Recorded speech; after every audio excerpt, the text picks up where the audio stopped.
19 and I got engaged last week, so I figured I would make a video talking about it and answering some of the questions that I've been getting. For some context, I'm 19, my fiance is 20, and our 3-year anniversary is next month. We're getting married in October of this year, and my birthday's in July, so we'll both be 20 when we get married. We are high school sweethearts, but we actually did not go to the same high school. We went to like rival high schools. Probably my most asked question was if I knew I was getting engaged, and the answer is yes and no. I actually custom designed my ring, so like I did know that I was going to be proposed to soon, but I had no idea that he was going to do it when he did, and I was actually like 100% convinced that he was going to do it the day after. On that Monday, I was in LA with my cousin, and she had asked me to go to a dinner with her like TikTok agency later that week. She told me that we were going to dinner at Ruth's Chris. They literally got the people in the agency to like come into my TikTok live and comment on my live like, "We're so excited to meet you." There was no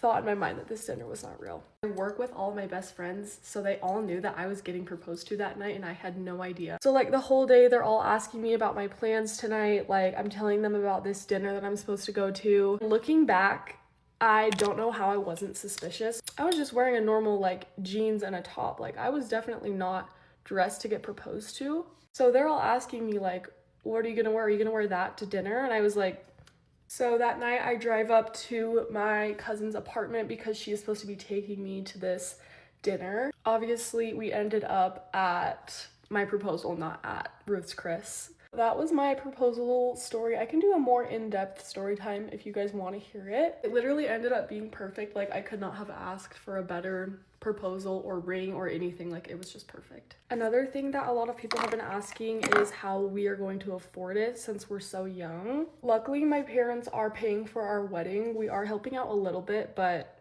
luckily they are covering like basically all of it. To answer the question of how we're going to like pay our bills and stuff, me and my fiance have both been working full-time for 2 years, like since we graduated high school. We both have a really good amount of money saved, and I feel like we're both pretty responsible with money. Our plan is to hopefully buy like a townhome in the next 2 years. We're also both really hard workers. We've been doing full-time school and work for over a year. We both pay for our own tuition by ourselves. This is something that we've been wanting for a really long time, like ever since we started dating.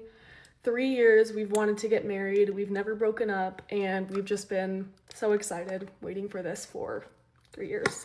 Anyways, that's kind of the simple summary of it, but if you guys have more questions, I'd be happy to make another video. It's officially been over a year since I got my therapist fired and she lost her license. So, if you're ever wondering why I am the way I am, it's because I try to get help and end up getting more traumatized.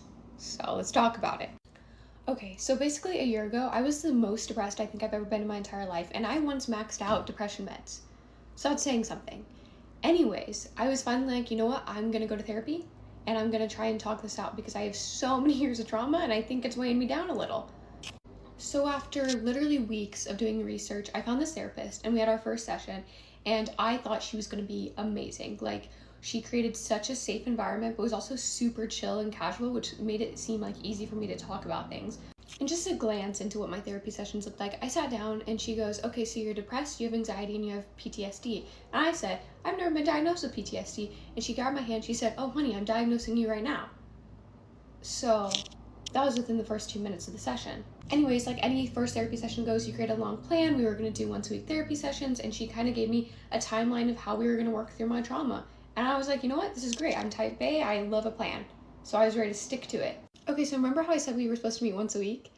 I think her and I ended up meeting over the course of 6 months, maybe 4 times in person, and like twice online, because she canceled so often. And mind you, if I were to be the one canceling, I would get fined. And you know, as someone who avoided therapy for so long, I was like, this is kind of great, eases me into it, whatever. But then our therapy sessions started getting a little strange. The first little like red flag in my head was she kept not listening to what I was saying. Like she would be typing on her computer her notes, don't know what she was typing, but I would kind of pour parts of my heart out because I was like, okay, here's what I want to talk about today. And then she would kind of just like, all right, what self-care can you do for yourself? Or what else has been going on? What else? You don't want to work through through like the 20 years of trauma with me? No? Okay. So like, whatever. I was like, maybe she's just taking notes and she's creating a plan. She just wants to hear everything right now because we've only had a few sessions, whatever. But then we talk about my 21st birthday in one of my sessions, and that's when I was like, oh no.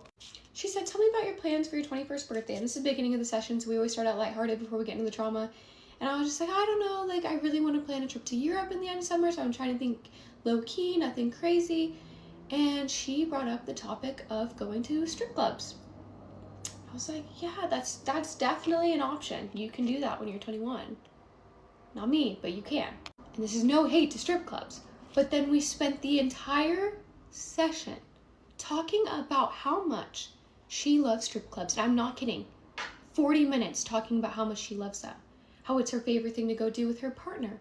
How she loves to make them pick up the tips she gives with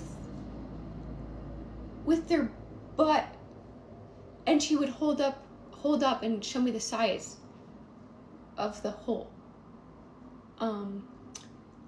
This motion got held up probably like 10 times during my session, and she told me you get to see all the different shapes and sizes, and sometimes it can be a comedy, which I was like, hey, no shaming here, please and thank you. Didn't talk about anything else. I am not kidding. So I left the session and I called my mom and I was like, hey mom, instead of talking about any of my trauma, so we talked about it. She's like, oh Kaylin. And I was like, no, it's fine. She's really passionate. So then she cancels another time or two, and then on the day of my next session, I get a call from the therapy office, and she's like, hey, by the way, we had to move your therapist over to an online platform because she wasn't coming into the office enough. And mind you, I strictly wanted to do in-person therapy because I felt that was where I could give the most attention to this. So I was really disappointed, and I was like, okay. That same day, I hop onto the therapy session. She's 5 minutes late. She's on FaceTime, walking around with me outside, smoking off her dab pen, and spends half of my session complaining about her boss, about them kicking her out, about how this isn't what she wants, and how she's gonna make it as miserable for them as possible. And I was her therapist. She was ranting to me the whole time. I was in disbelief. Literally, she asked me like, okay, what self-care can you do? That was it. And I, mind you, deepest depression, the most going on in my life that's been going on in so long. And she should have been paying me. She should have been paying me. So you might be thinking, Kaylin, you stopped seeing her after that, right? Wrong. I was mentally messed up. So I had another session with her. Again, she's vaping, she's smoking, she clearly is barely paying attention here. And during the session, I was talking about my body insecurities. Because if you don't know, I have a history of an eating disorder. And I was in a really, really bad spot. And she proceeds to tell me, have you experimented with your partner watching porn? Because it might help with your insecurities, because sometimes men just get tired at looking at all that. Exact motion, exact words. I was in disbelief. Mind you, this had nothing to do with my partner. It's about how I view my body. He thinks I'm perfect. And all my confidence went out the freaking door. Sobbed after the whole session. Oh, but the other half of the session, she told me how she used to work with juveniles and how she knows how to make prison kitty pockets. Not only does she know how to make them, she descriptively told me how to make them. And after that session, I said I have enough. I've been traumatized. It's officially worse than when I started. So after going to my OG therapist, my mom, I cried to her for hours and she said, Kaylin, you have to call the therapy office and you have to tell them what's going on. It's not right. She shouldn't be seeing anyone else. And so I called and I'm like, hey, here's what's going on. And she goes, I need you to be as descriptive as possible with me because we've sensed that there was a big issue with this person, X, Y, and Z. Be as descriptive as possible. So I had to tell this woman about prison, kitty pockets, strippers, booty holes, and everything else we've talked about, and her employee complaining about her boss to me during my entire session. And this woman starts sobbing because she feels so bad for me. So then she transfers me to the head of all the therapy offices, and it's this sweet Southern lady who I have to repeat everything to, and she was stunned. And I had to say all of those explicit words and just keep apologizing. I think she had a heart attack, honestly. So then she says to report it to the state of Oregon. So while they're dealing with that whole report thing, they were like, do you want to see a different therapist? And I was like, yeah, you know what? Let's try something out. I'm super anxious. I go into this appointment and she sits me down. She's going over the notes she had with my previous therapist because she was literally right across the door. And she's like, what do you really want to work on during our sessions? And I said, all the trauma I've had and I've shared with my previous therapist. And she goes, trauma? I don't have any trauma notes written down. I don't really have barely any notes. And mind you, I shared some of the deepest parts of my soul with this woman, and she typed away on her computer and then asked me if I'd done any self-care and didn't take any notes on the hardest things I've shared with myself. So I left that session, called again. I made the poor office lady cry again, and she didn't charge me for any of my sessions, and I haven't been to therapy since. But hey, I came out the other side, and I'm doing the best I've ever been. So, you know, maybe something she did worked. 1 million likes and I'll go back to therapy. Hey guys, let's get ready for my first week at my new job, and let's talk about things from my old job that I will not be missing. I just came from a retail store for context, and I've complained on here about it so many times because it was that bad. But let's talk about some of the stuff I went through and what I'm so happy to never ever have to deal with again. So it got to the point where, because I was there for several years, I got good at the job and they would rely on me for everything when I was on a shift. I had an ideal schedule. I literally worked 3 days straight, Monday through Wednesday, and I would work morning shifts, which more people would say, you're lucky, you got off early, I have to do a closing, yada yada yada.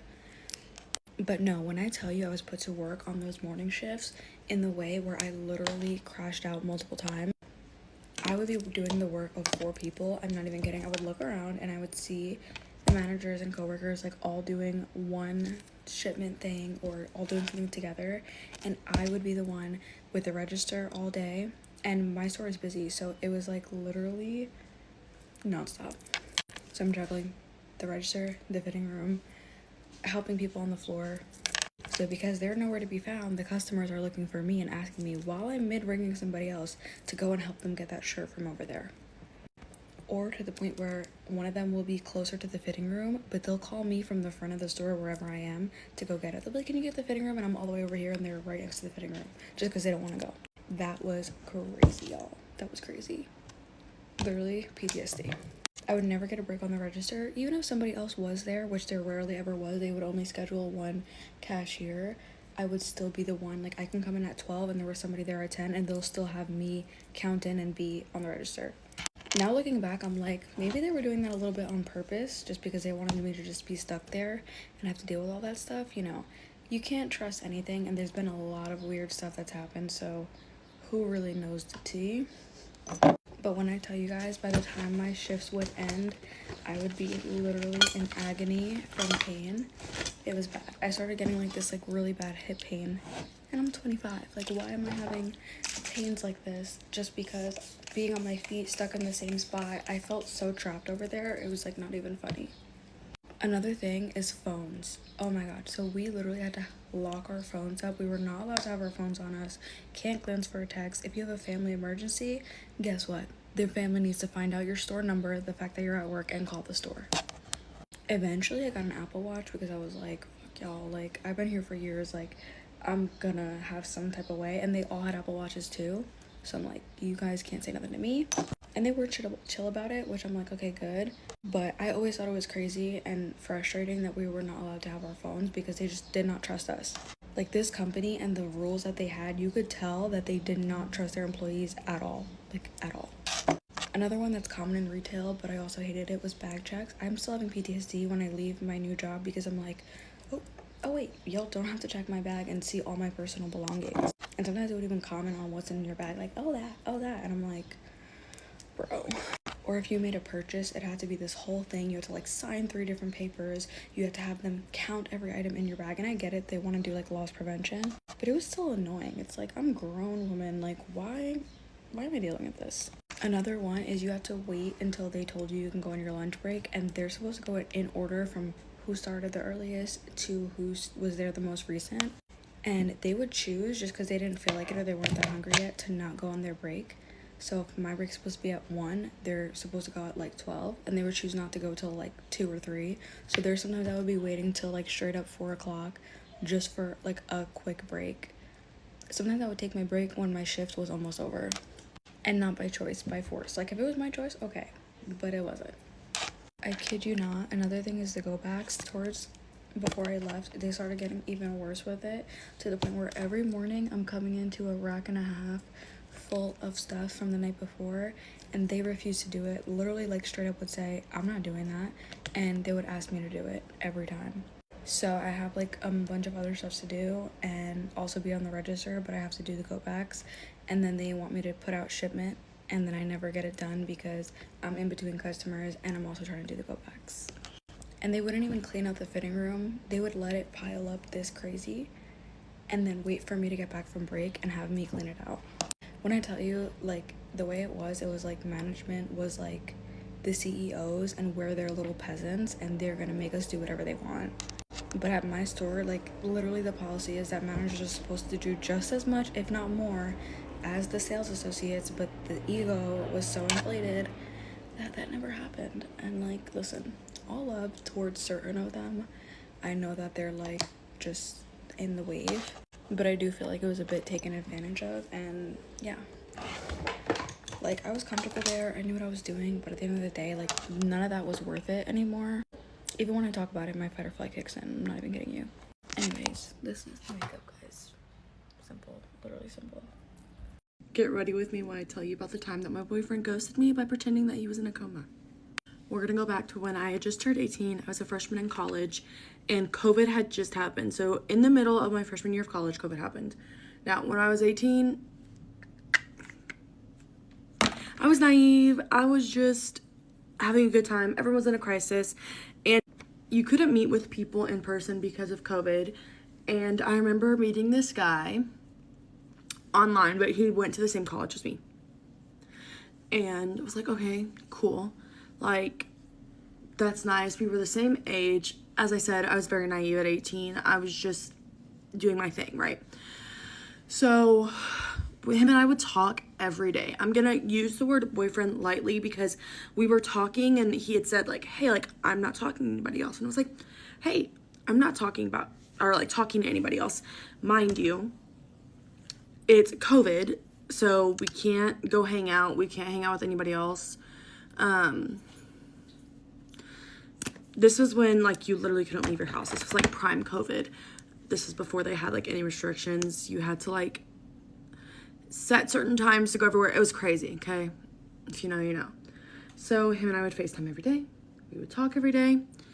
And then one day he just stopped answering. Now already I was like, well, this is weird because like him and I had been talking every day. Also, there wasn't anything to do. Like, our classes either got moved fully online or were canceled or like done. Like, it was like, here's your final. Because this was like in March, so I mean, it was pretty much, the school year is pretty much over anyways, okay? So you couldn't really work unless you had a job, like you were a nurse or firefighter, EMT, police officer, where you had to go in and you were like, I forgot the term that they used, but you were a needed worker, right? So I know he wasn't working, and I was like, well, this is really weird. I also had just started doing TikTok because I literally had nothing to do. I think at this point I only had like 3,000 followers. I'd followed him on TikTok. He wasn't posting on TikTok. I like even checked that. I was like, he's not on Snap. He's not on TikTok. Like, this is so weird. I was also not aware that you could like check Snap scores at this point, right? So I didn't know if he was like actively snapping anybody else or not. Okay. I also didn't use Snap that much.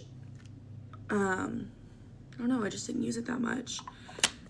So I was like, this is weird. A few days go by, I'm like, Mind you, I'm texting him every once in a while. I'm like, hey, are you okay?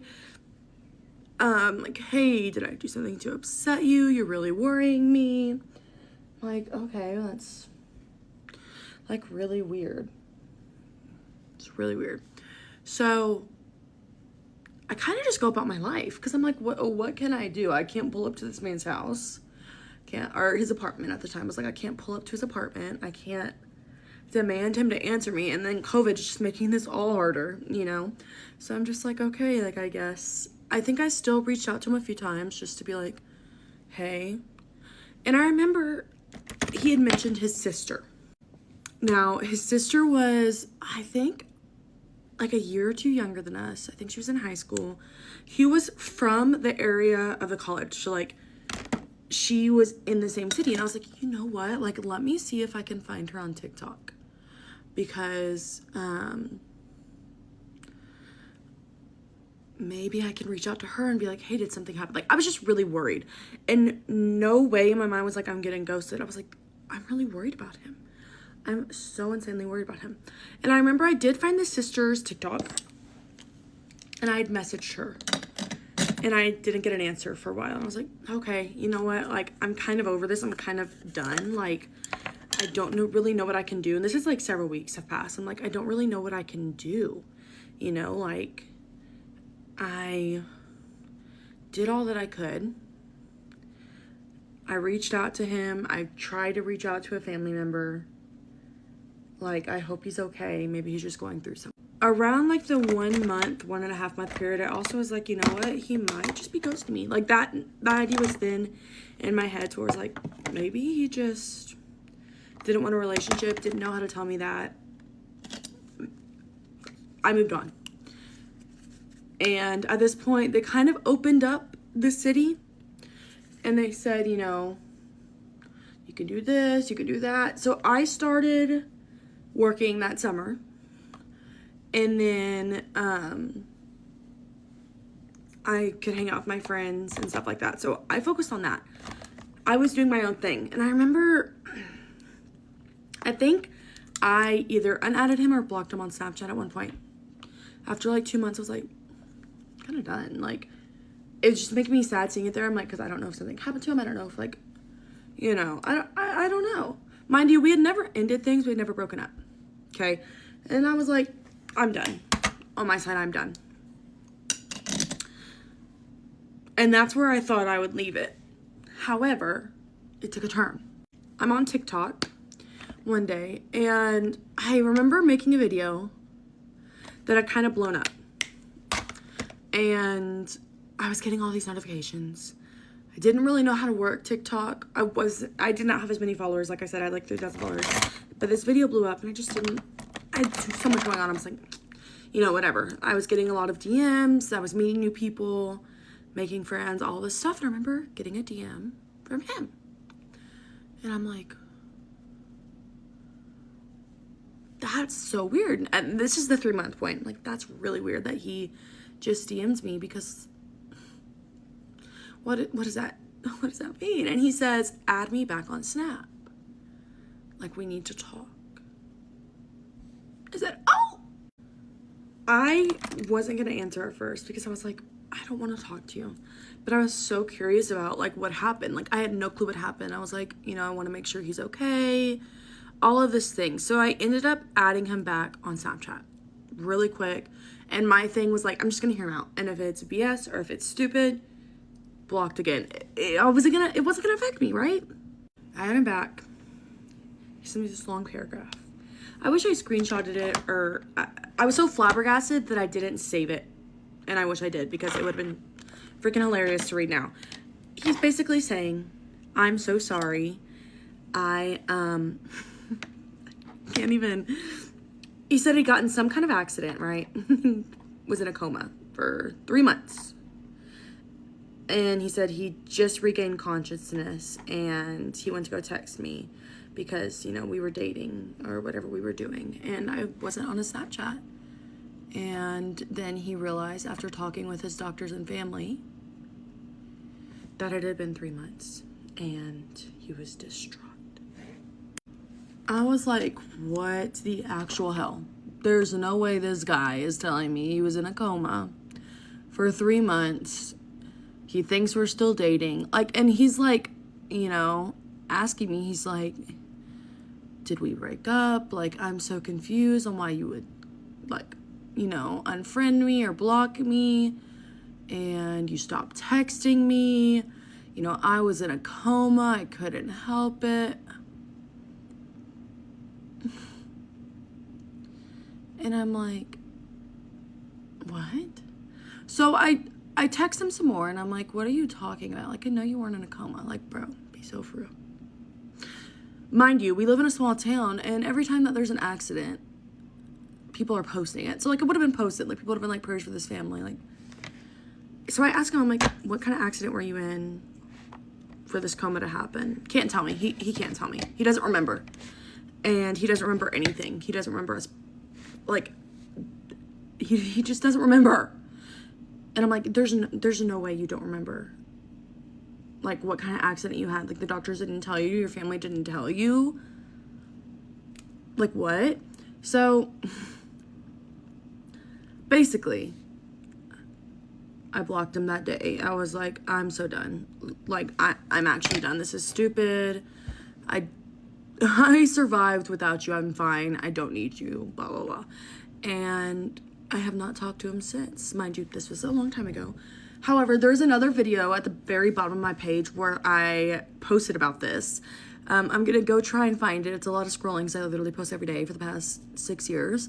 It's a lot of scrolling, but there's a video where I talk about him doing this and being in a coma for 3 months, and he commented on it. Now, I think the comment's gone because I blocked him on TikTok at this point too, because I posted that like the day it happened. He commented, but that's the time that my boyfriend ghosted me and faked a coma. Holy sh! I just turned 27 and I'm becoming a grandma this year. December 11th of 2011, I was just 12 years old. I left my childhood home. I remember it being extremely stormy. I remember so many emotions going through my head. I was so scared. Something gave me the courage. Next thing I know, I jumped. My bedroom was on the second floor. When I had dropped down, I slipped and I fell in the mud. It was all dirty. I got up and I ran to the only place I knew where to go, which was a friend's house just a few blocks down the road. I remember being asked a million questions sitting in the back of a cop car. In that moment, I did not feel like the victim. Eventually, my birth father got there. I like to refer to him as my sperm donor because father just doesn't fit the role that he has in my life. Eventually, the cops went over to the house and spoke with my mom. We took my brother. Wasn't allowing my sister to leave. We went back to my dad's girlfriend's house at the time. Man, that night, the worst night of my life. I didn't get comfortable on the living room couch. I could only think about my sister that was left at home. I was in so much fear for her safety. I didn't know if I was ever going to see her again. Begged my dad to let me go back. Begged. He said, no, it's not safe. I felt hopeless. About a week went by and eventually my sister joined us. My mom called someone in a panic and was like, come get her. I can't do this anymore. Come get her. Went and picked up my sister. I moved 7 times and changed schools 4 times, all in 6 years. That was wild. School ended up becoming my safe place. I met amazing people, friends, teachers, counselors, mentors. Home was rough. I just dreaded being home. I'd find every opportunity to be outside, taking my siblings on adventures. We used to ride bikes and play out in the park, and we'd take the bus to the mall, and I found a way to make things work, babysitting from kids that my siblings' school to make some money. Buy the necessities, clothes, shoes, food, anything I needed for school, anything my siblings needed for school. I mean, years went by. It was never good. It was always rough. Always scary. I remember I lived in fear for so many years, just scared that my birth giver would find me and take me and hurt me. And watched my dad go in and out of jail more times than I can even count. Everything in my power to shield myself and my siblings from that lifestyle. We were on our own for a lot of years. It was hard, but we made it work. Fast forward to 2016, the summer between my junior and senior year. I was watching my show and posted some things on my Snapchat story about the show I was watching. Came across a story where a boy was watching the same show I was. And so we started talking and we never stopped. He asked me to be his girlfriend 2 days later, and I said yes. That was the best decision of my life. Just 2 months later, moved in to his parents' house after my siblings and I got kicked out of my sperm donor's sister's house. I guess you would call that my aunt, but I do not. He was packing his things to get ready to go to college overseas in England to play soccer. Siblings and I stayed. And his family quickly became our family.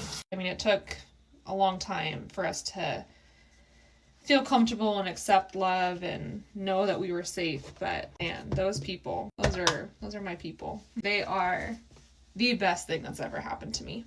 They really changed my life. I have every reason to thank them for all the things that they did and sacrificed for my siblings and I. I wouldn't be where I am today without them. My boyfriend, he came back from England. He started our life. We finished college. We moved out of his parents' house and got our first apartment. Yes, my siblings moved in with us and we became a family of 4. My boyfriend and I started the adoption process. I wanted so badly to shield them from our birth parents. They didn't deserve them. In Washington State, you have to be 21 to legally adopt. I was not 21. Courts made an exception, allowed us to go through with the process. We did the home study and courses, the classes, the certifications. We did all the things. I won the court battle.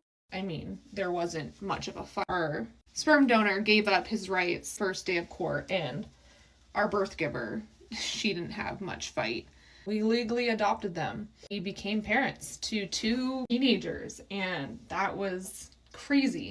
Trying to find people to relate to is really hard. We continued building our life. We bought our first house. We had children of our own, 2 beautiful boys. We got married, and now my sister's pregnant. I'm so excited.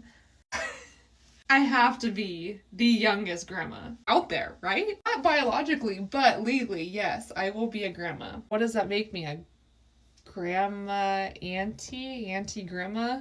Granty? Auntma? Oh, those sound awful. I think I like Granty better. Imagine saying yes to your dress 13 months ago to realize that the bridal shop ordered the wrong dress.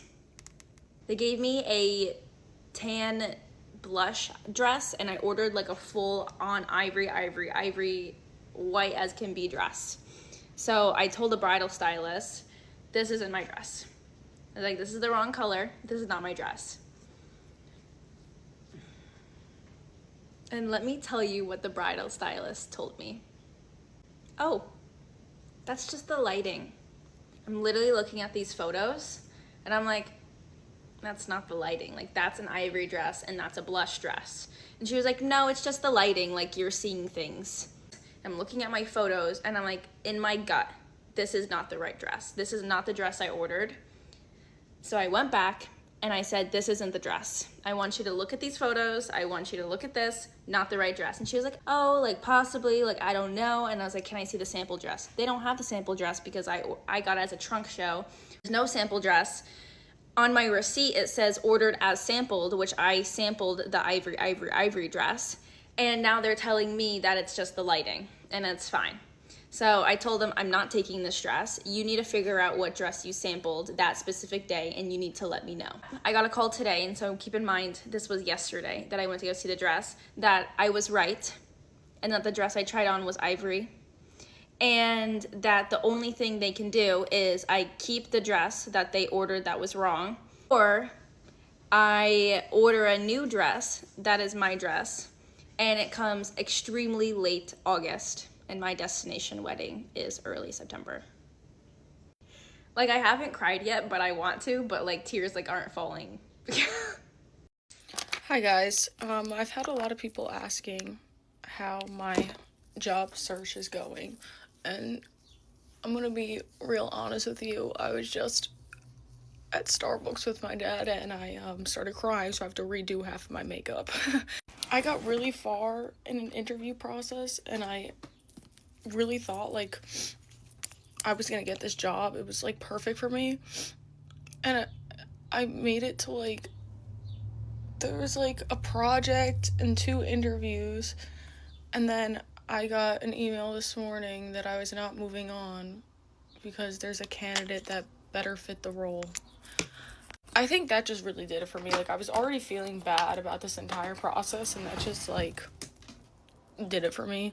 And I feel like my parents keep trying to, like, hint at that I should just change my career path, but I feel like that's just not something I want to do. Like, I don't want to be stuck doing something for the rest of my life that I don't want to do.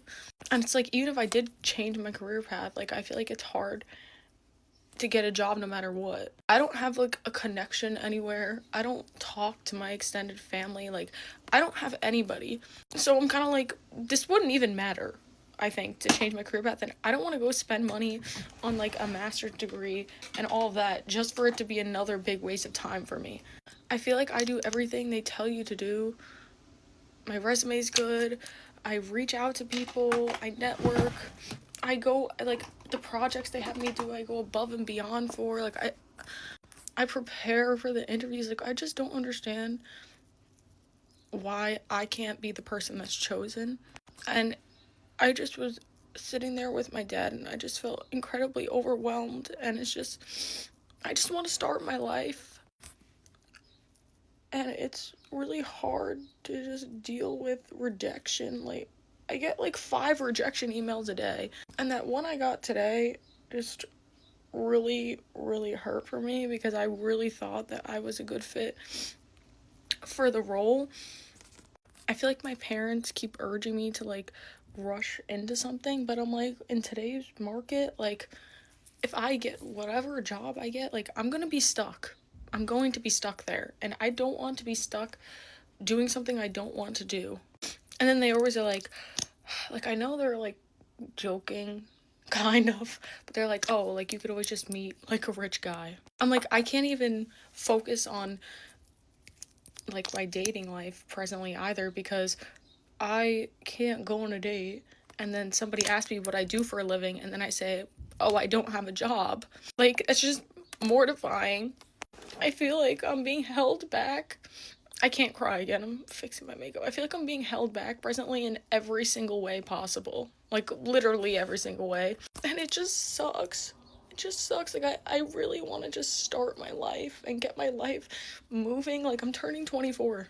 I'm turning 24 this year.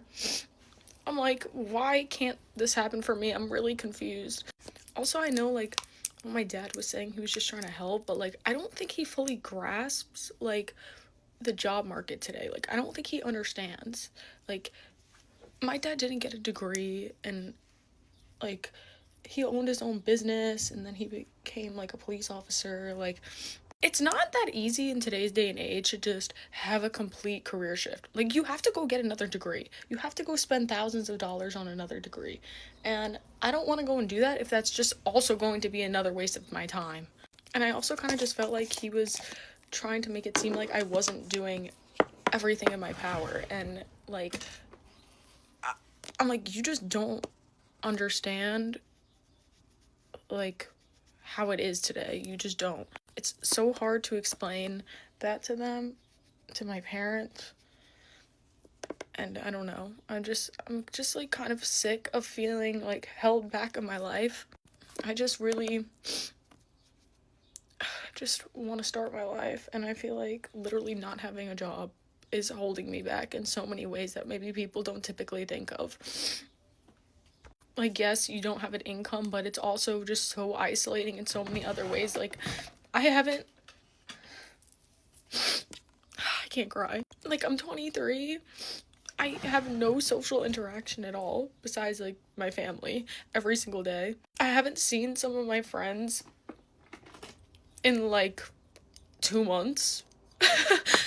I can't even, like, date because, like, I can't be, like, I don't have a job. I'm only a month into this and it feels so incredibly isolating and it's horrible. I feel like until you've experienced this, like, you don't understand, but I would never, ever judge someone who is, oh my god. I would never judge somebody that's currently going through this, and I know it's hard to not judge people who are like, I'm unemployed. It's easy for you to just think, like, they're lazy, they're not good at their job. Oh, I can't have a tear roll down my face. And now that I've lived it, like, I have so much empathy for people who are also in this position because it is not an easy one. And there's so many other parts to it that I don't think people typically think of. And I honestly think those are some of the worst parts. It's just incredibly isolating and you just feel incredibly defeated all the time. And it's hard when you want something so bad and you see other people around you getting that and starting their lives, and it's just like, why? I feel like I just sit here every day and nothing's moving for me. But that's the update. It's not a good one. I thought I was gonna have a good one soon, but no. Anyway, I'm getting ready. My mom's a teacher. I'm gonna go read a book to her class, and I've also been doing some freelance work, so I have a meeting with the person that I've been doing the freelance work for on Zoom, so I'm gonna do that. But yeah, this just really sucks, and I wouldn't wish this upon my worst enemy. Actually, maybe. But I think moral of the story is, please have some empathy for people in your life that are unemployed. Please, like, reach out to them, you know, because it is really hard.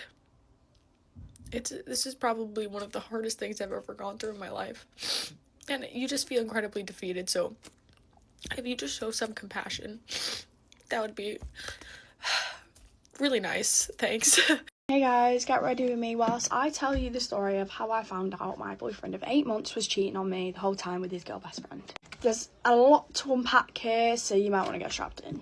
Okay, so fast forward back to August last year.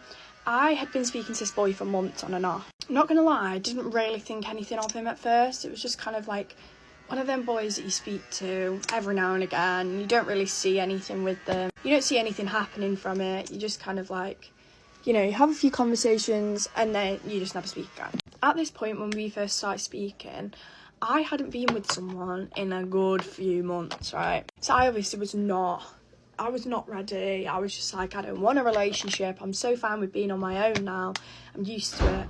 Whatever. Someone's at my door. Anyways, so we got together in the September, and the second that we met, we were locked in. He met my mother within a week.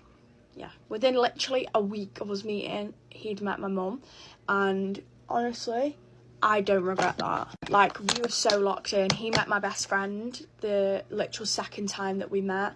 He met my whole entire friend group. He met every single person that I'd ever known the second time that we met, because he came to my best friend's 18th with me. Because I was so locked in and I just wanted to show him off to the world, and we were so good together, and I was like, wow, this is amazing. Anyways, so we had a really good relationship. Like, we were very close. He was very, very close with my family from the get-go. Like, we were just like, we were so locked in. He came to every event. He met my dad. He met literally everybody that I've ever known in my whole entire life. Anyways, fast forward to about 6 weeks ago now. I was on a night out with my friends, and he was on a night out, and he was with a load of girls, which in our relationship, I'll get into it another time because it's quite deep, but in our relationship, we were very like, he was very insecure. I wasn't very insecure. I didn't really care what he was doing and whatever, but he seemed to have quite a lot of girl mates, and I wasn't actually allowed to have boy mates. Like, he'd have arguments with me at my friends' parties, embarrass me in front of everyone. I wasn't allowed to even speak to a boy. Like, He was horrific with it. He was so controlling, and I genuinely could not do anything. Anyways, bear in mind, by this time we were about, when I found out, we were like 8 months in. I think it was like, we started speaking at the end of August, and I found out he had been cheating on me the whole time in April. Yeah, so literally like last month, right at the start, literally right at the start of April. Anyways, so it was really weird with this man, because he had met everyone that I ever known, and he was really close with them. He was a big part of my life, but I hadn't met anyone that he knew. I'd met his best friend, and I'd met obviously some of his boy mates, because we used to go out to raves together and went clubbing together, and I brought my friends, and we were like a little friend group at one point. It was really cute. But one thing that I always found weird is I never went out with him when he went out with his friends, ever. He used to have like parties and I'd just not be invited. It's just crazy. Every event that he'd go to for his friends, with his friends, I would never ever be invited to. Like, I just turned 18 and I obviously like raves and the rave culture and whatever, and I wanted to go to a rave. He didn't invite me. His best fucking friend invited me. Sorry, I don't know if I can swear, but his best friend invited me because he didn't invite me. It was, bear in mind, it was 3 days after my 18th. He knows full well I was 18. He didn't invite me. His best friend turned around to me and my best friend one day and said, oh, like, we're going to this rave. Like, do you want to come? And we were like, yeah, like, why is insert boyfriend's name not said this to me? And he was like, oh, I don't know, it's really weird, but there's a few of us going if you guys want to go. And I was like, of course I do. Of course I want to go. Like, my boyfriend's there. Whatever. So we went to that rave, and that was pretty much the only thing we ever did together with his friends. Apart from the fact that one of my friends spoke to his friends, apart from that, there was no colliding of the worlds at all. There were so many incidents when I would be at his dad's house or I'd be at his mum's house, and I'd just be so left out of everything that was going on. I always felt like I kind of stuck out, and he wouldn't want me to be fully involved with everyone. There was always, his mum would always, she's the loveliest woman alive, and I'm hoping she doesn't find out about this video, because I genuinely have so much respect for her, and she's done so much for me, and I genuinely loved her, and she did care about me so much, and she did immense things for me. But he didn't. He genuinely didn't. Like, I don't think there was actually any point where he'd say to me, oh, like, there's this big family thing, like, I want you to meet everyone. It was never like that. It was always, oh, what are you doing tonight? And he'd be like, oh yeah, I'm going to my grandma's, like, all the family's there and whatever. And I'd be like, oh, like, I've not met them yet. And then he'd kind of be forced into, like, saying to me, oh, do you want to come? Out of, like, pity. Anyway, so I was obviously very disconnected from his world. He was very, very connected to mine.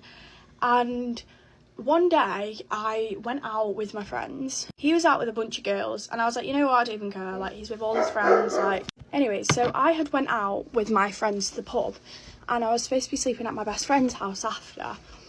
For some reason, I had a very, very weird urge to not sleep at her house. I wasn't really sure what it was. I kind of just thought, like, I couldn't, like, be bothered, I just wanted to be by myself, whatever, but I was like, I had a feeling that I needed to go out after the pub, because we were going to go somewhere, you know, Slug and Lettuce. We were going to go to Slug and Lettuce, and I was like, I really need to go. I don't know why, but I just feel like I have to go.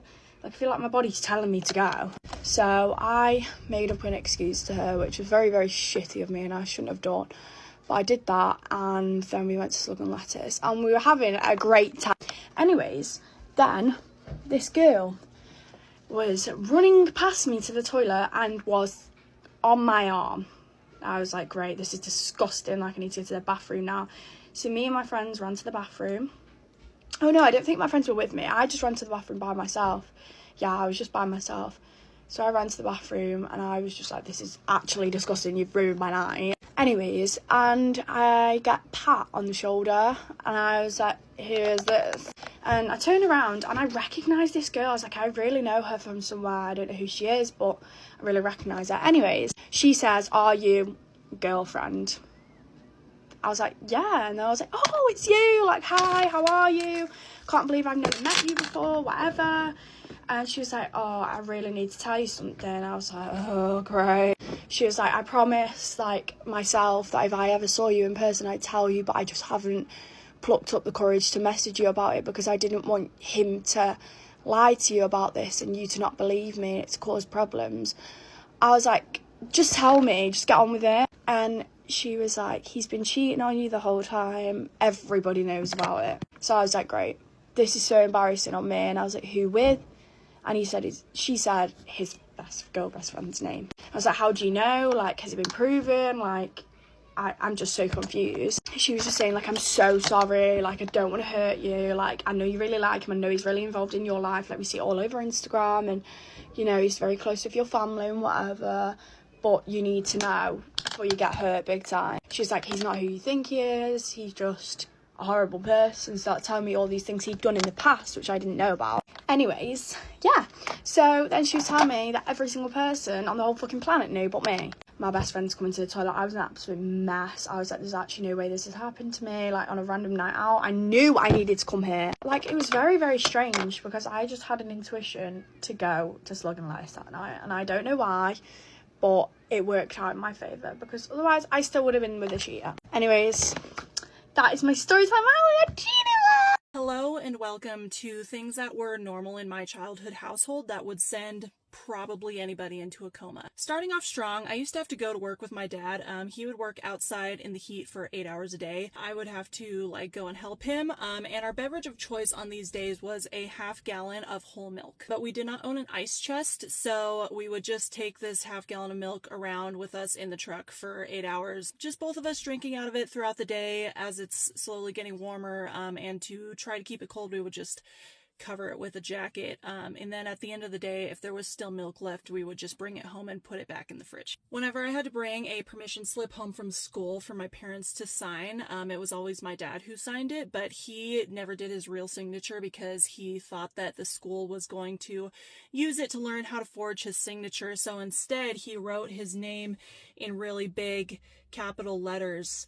And it always looked like I wrote it, and so then I would take it to school and give it to the teachers, and they'd be like, did you write this? And I was like, no, I swear to God, that's my dad's signature. And they're like, okay. Every year on Easter, when I would ask my parents to hide my Easter eggs for me so that I could go find them, they didn't want to, so I would go walk around our property and then hide them myself, and then I would go back around and pretend to find them. He built me this wooden playhouse one time, which was really cool, and I did enjoy it for a while, but as most kids do, I just like got bored with it. And then the Yellow Jackets moved in, and they built nests in 3 out of 4 corners of the playhouse, and mind you, this playhouse was really only about the size of like the inside of this car, so it's a pretty small enclosed space. So the Yellow Jackets moved in, and then I really didn't want to go in there, but he got mad at me and said that I was ungrateful, and I was like, okay, well, maybe if you took away the Yellow Jacket nest, I would go in there. And he was like, no, that's mean, I'm not going to do that. So he would make me go and spend like an hour at a time in the playhouse by myself with the Yellow Jackets. I actually never got stung because I moved really carefully. Okay, sorry, I had to turn on the AC because it's getting really fucking hot in here. But anytime we were doing laundry, you know, when you take laundry out of the dryer or whatever, it just like falls on the, like some pieces just fall on the ground. It just happens.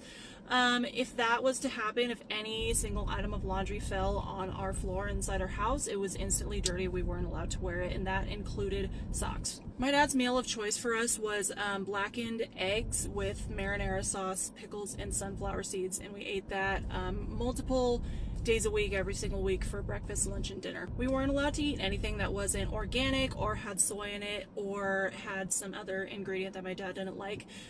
So anytime we went to the grocery store, me and him, it was like at least a 2-hour trip in one store, because for every single solitary item that we pulled off the shelf, we would have to read the entire ingredients list before he decided whether it was okay for us to buy or not. But he never ever was responsible enough to bring his reading glasses, so I would stand there and read the entire ingredients list of every single item in the store as people are walking by and looking at me and wondering what the hell is going on. And so it took us like 2 hours every time. I was sent to school every morning with a soapy sponge in a bag and was told that I had to wipe down my desk and my chair before I sat in it because of the germs and whatever chemicals might have gotten there overnight.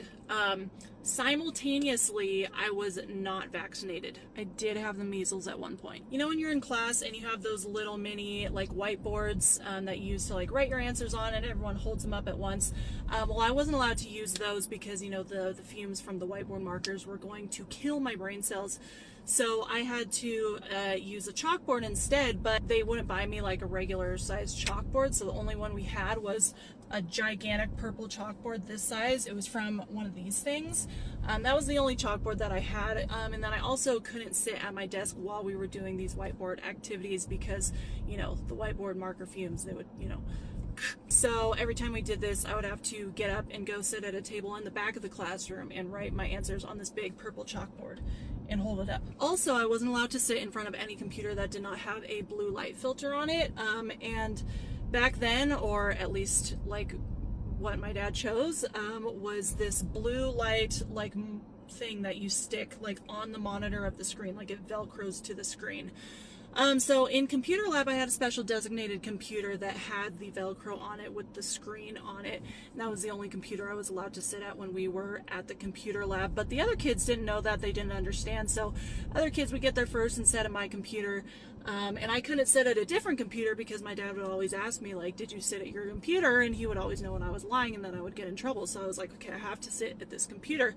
So I would go up to these kids and be like, hey, that's my computer, I gotta sit there. They were like, I don't know what the fuck this bitch is talking about. They would just ignore me. So then I'd have to go get a teacher and be like, hey, I need this kid to move. And then the teacher would have to make the kid get up and get out of their seat, and so that I could sit there. I wasn't allowed to wear sunscreen, but I also hated wearing hats. One week I went to like outdoor science camp for an entire week in the sun. We were hiking, going to the beach, all kinds of activities out in the sun every single day, all day for a week. I had no hat and no sunscreen because every time the counselors would offer me sunscreen, I would say no because my dad's going to ask me if I wore sunscreen. He's going to know if I'm lying, and then I'm going to get in trouble. So no sunscreen for me. So I didn't wear sunscreen for the entire week. And then my entire nose like peeled off. We weren't allowed to use a microwave, even though the house that we lived in already came with a microwave. We weren't allowed to use it. So any leftover food that we wanted to heat up, we either had to, you know, eat it cold or put it back on the stove and cook it again. Mind you, it was already blackened because everything that my dad cooked, he blackened first. So then when we wanted to warm it up, we'd have to cook it again. I had a baby tooth in my mouth until I was 21 years old. Because my entire life, my parents never took me to the dentist ever. They did not want to pay for that. They did not have the money to pay for that. So, I never went to the dentist ever in my life. So I have this snaggle tooth right here because the baby tooth was underneath it, like pushing it up. And every single day of my life, I wiggled this thing, I pulled it, never came out. I don't know what the deal was, but if I had gone to the dentist, I'm sure they would have removed it, but again, I never went to the dentist. Then by the time I turned 18, I was too afraid to go to the dentist because everyone talks about how much they hate the dentist, and I was just really afraid of the judgment that I was going to receive for never having been to the dentist, so I just didn't go. And then one random day when I was 21, the baby tooth just fell out, and it was alive the whole time. It was white, it wasn't rotting or decaying, that thing was alive. When I finally did get around to going to the dentist, I was 23 years of age. Miraculously, I went and they said I did not have a single cavity because I have cavity resistant teeth or something like that. So they literally just cleaned my teeth and sent me on my way. When I was in middle school, my mom finally got tired of my dad and moved out of the house. And then he had to sell the house. So that took him like 3 years. Then after he sold the house, he didn't make enough money to live on his own. So he followed me and my mother into the mobile home we were living in and moved right back in with us. And then continued to live with us for like another 3 years. And then we moved houses again and we lived there for a year. And then I moved out because I was 18. And then he continued to live with my mother for another 4 years without me in the house until she finally got tired of him again and moved out again. So the entire past 11 years basically of them like living together for almost that whole time, they were separated. I think I'm going to stop right here. There's plenty more, so let me know if you want a part 2. Story time of when I caught my ex-boyfriend sending freak messages to his cousin. So this happened back in high school. I'm 29 now, so it was a long time ago. This was when Facebook was really popular. So back when people were posting statuses saying, oh, like for it to be honest, like for a rate, stuff like that. That's where they were talking. They were talking on Facebook. I first noticed her when she posted a to be honest on his wall, on his Facebook wall. And I had never remembered seeing her or hearing that name. because we are from a small town, you know, everyone knows everybody. I knew all of his family from going to like barbecues and stuff. And yeah, so I'm gonna call her Stacy for now because I don't want to out her name. She posted it, to be honest, on his wall, and I ended up asking him like, hey, who is that, you know? And he was like, oh, that's my cousin, but she doesn't live here. I don't know where she was from. I think she was from like Washington or something like that. I was still suspicious because I had never seen her. They never mentioned her, anything like that. So I took a screenshot of her profile and I sent it to his sister. And she was like, oh yeah, like that's her cousin. She also said, oh yeah, she doesn't live here. So I'm like, okay, you know, he's telling the truth. And at the time, he had a really close friend group. And one of the guys in his friend group really liked his cousin. When we would hang out at school, he would always be like, oh, like she's so fine, hook me up, this and that. And he would get a little like, no, like what the fuck, that's my cousin, like don't talk like that. So I didn't see anything wrong with that, with him, you know, telling him stuff, because the girl was like a year or two younger than us. So I thought, oh, you know, thought nothing of it. So then one night, oh, and I do want to mention, I had sent her a friend request and she never accepted it. But I thought maybe I'm doing too much, you know, by sending her a request. So I never like brought it up to him, or it didn't bug me. After I kind of understood why she didn't want to have me as a friend. So yeah, fast forward a couple months. It had been months after this Stacy girl. She was always commenting on his pictures. She was the first one liking his pictures, always posting on his wall. Again, though, I'm like, that's his cousin, you know, whatever. They're probably just close. So there was one night where he was sleeping. He didn't have a password on his phone. I had a password on mine, but he didn't have one on his. He was asleep and he had gotten a message from her. I don't remember what that last message said. I mean, it had to be something suspicious to make me click on it, because I wouldn't just open messages of him and his cousin, you know? So I clicked on the message. I know, yeah, I went through his phone. We were in high school. Everyone does that. So I went through his phone, well, through their messages. And that last section of messages that I opened up, she was saying, like, I can't believe you're always letting him get at me, talking about his friend, when you know that I want to be with you and this and that. And he's like, yeah, but nobody can know. So I'm flabbergasted reading these messages. I'm like, what the fuck? You know? So I start scrolling up because I'm trying to get to the very top so I can just see how it started. This is his cousin he's talking to like this. But they had so many messages because it had been months since this girl was posting on his page and all that. Probably even a year. So I'm scrolling, and I'm like, you know what? I'm never gonna get to the top.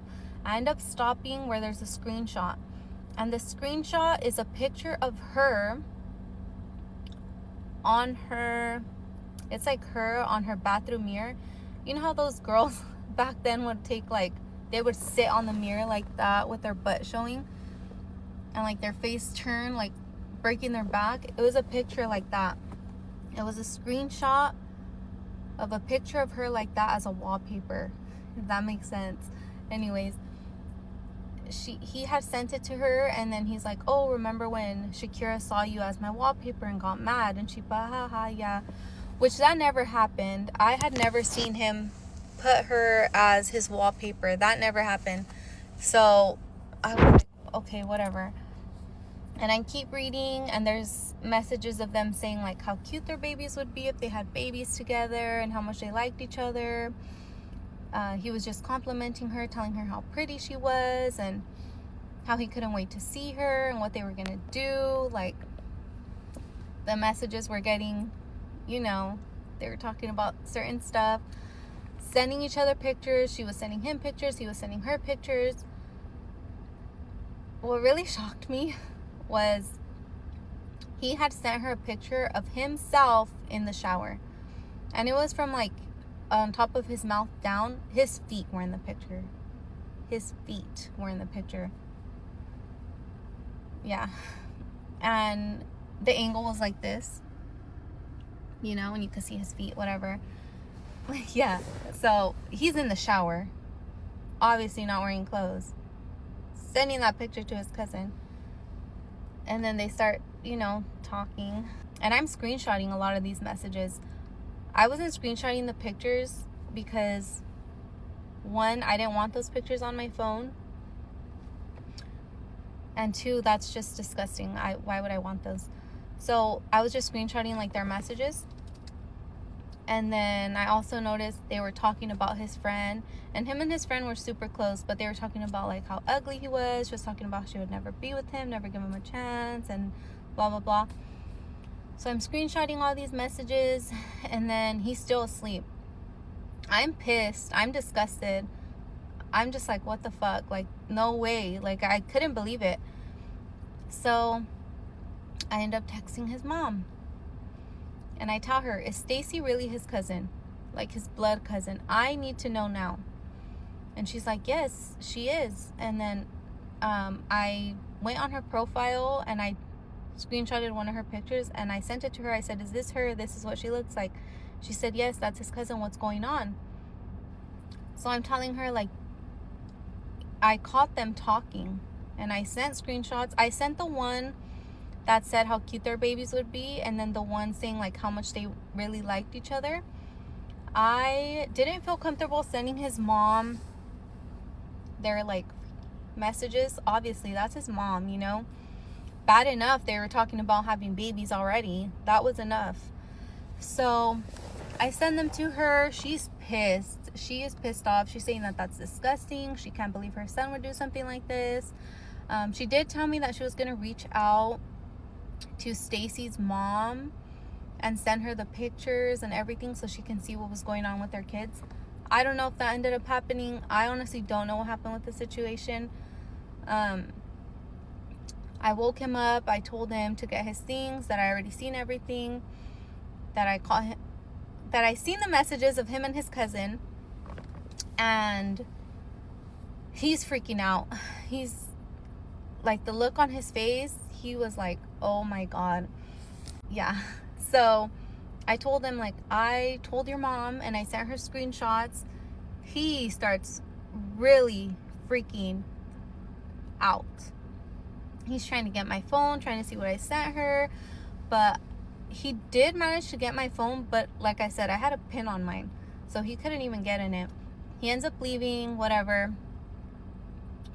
I ended up blasting him on Facebook. I didn't post any screenshots, but I just posted a status about like how he's weird and disgusting and was talking to his cousin. I also forgot to mention, so this happened in high school. Fast forward to us being like, we were like 25, 24. I'm 29 now. His sister ended up messaging me that his girlfriend at the time asked her if she knew who Stacy was because he was talking to her and keeping messages from her and hiding his phone. So they were still talking, and this is like 4 years ago. Yeah, she has a kid now and everything. I don't know. That's fucking sick though. So be careful, because men are willing to talk to anyone, whether it's their cousin, their sister, their aunt, their uncle, anyone. So I've got a fun little story to share. And this is for all the people that complain that the teachers are making things up and their kids definitely don't act like that. And you're so shocked and you can't believe that this would be happening. Or for those of you that think that teachers are making things up because we're out to get your kids. So today I took my 5-year-old and my 3-year-old to the gym, and they were in the kids club or the kids care while I was working out. Actually, my husband and I were both working out, hence why they were at the kids club. We dropped them off. They love going. They adore the gym daycare teachers, so we always feel comfortable dropping them off there. We are never worried. Now, my 5-year-old is struggling emotionally with his feelings, as most 5-year-olds do. I even teach kindergarten, so this is nothing new for me. So he's working on regulating his emotions and not getting so worked up over things that really don't matter. And I will say he's come a very long way after a full year of preschool and being at the gym daycare. He knows how to handle conflict a lot better, but he is not perfect. And sometimes, yes, he does get upset, and they do contact me and they'll let me know that he's having a hard time, and I'll go down there, work it out with him, and then we're on our merry way. So I make it to the end of my workout and I am going to go tanning, which the tanning room lines up, like the walls butt up to the kids club at our gym. And I start to hear kids screaming. And at first I'm like, okay, their kids are screaming, it's a kids club, whatever.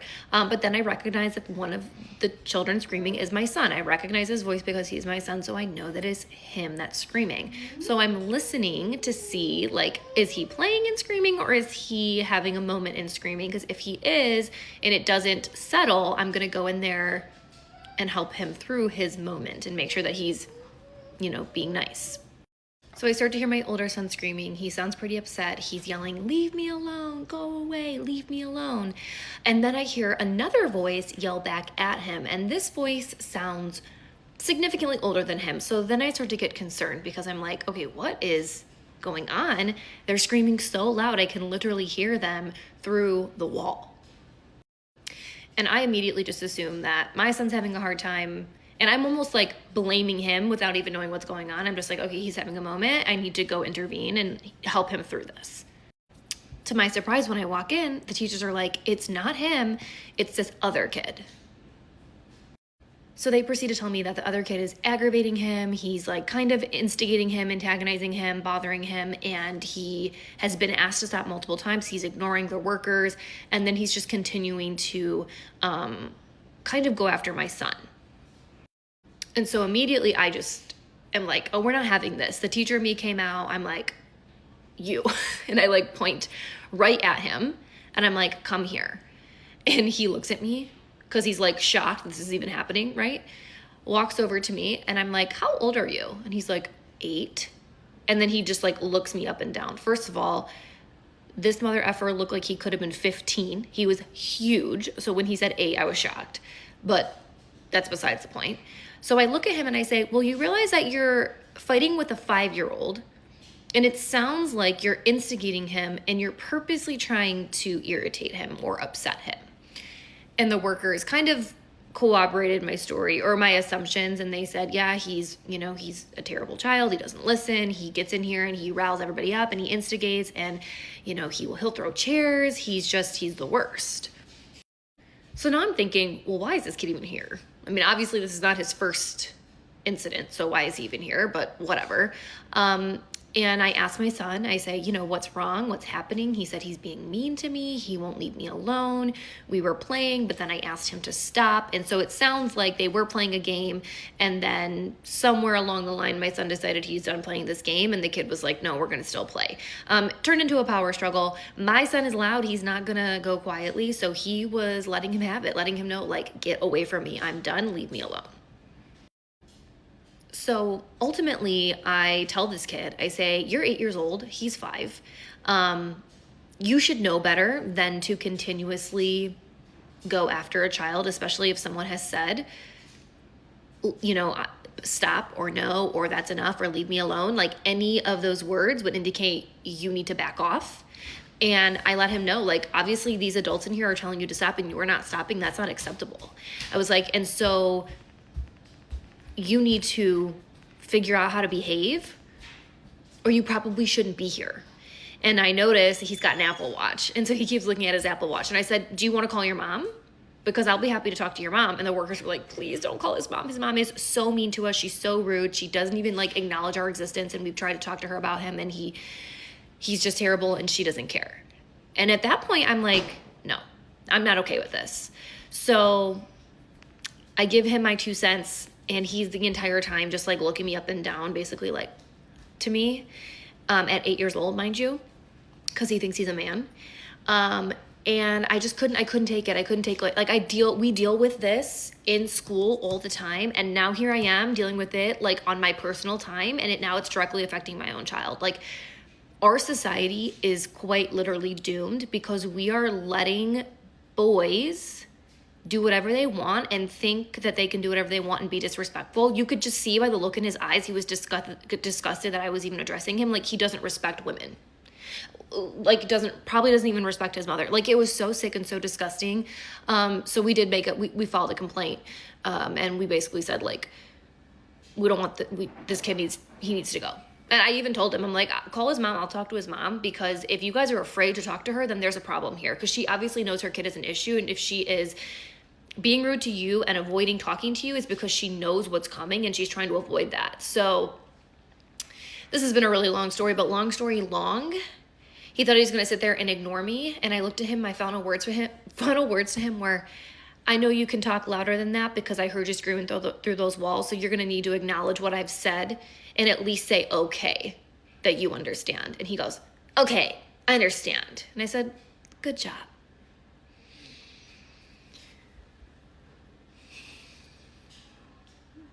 These fuck ass kids. Don't come for my child. Don't come after my child.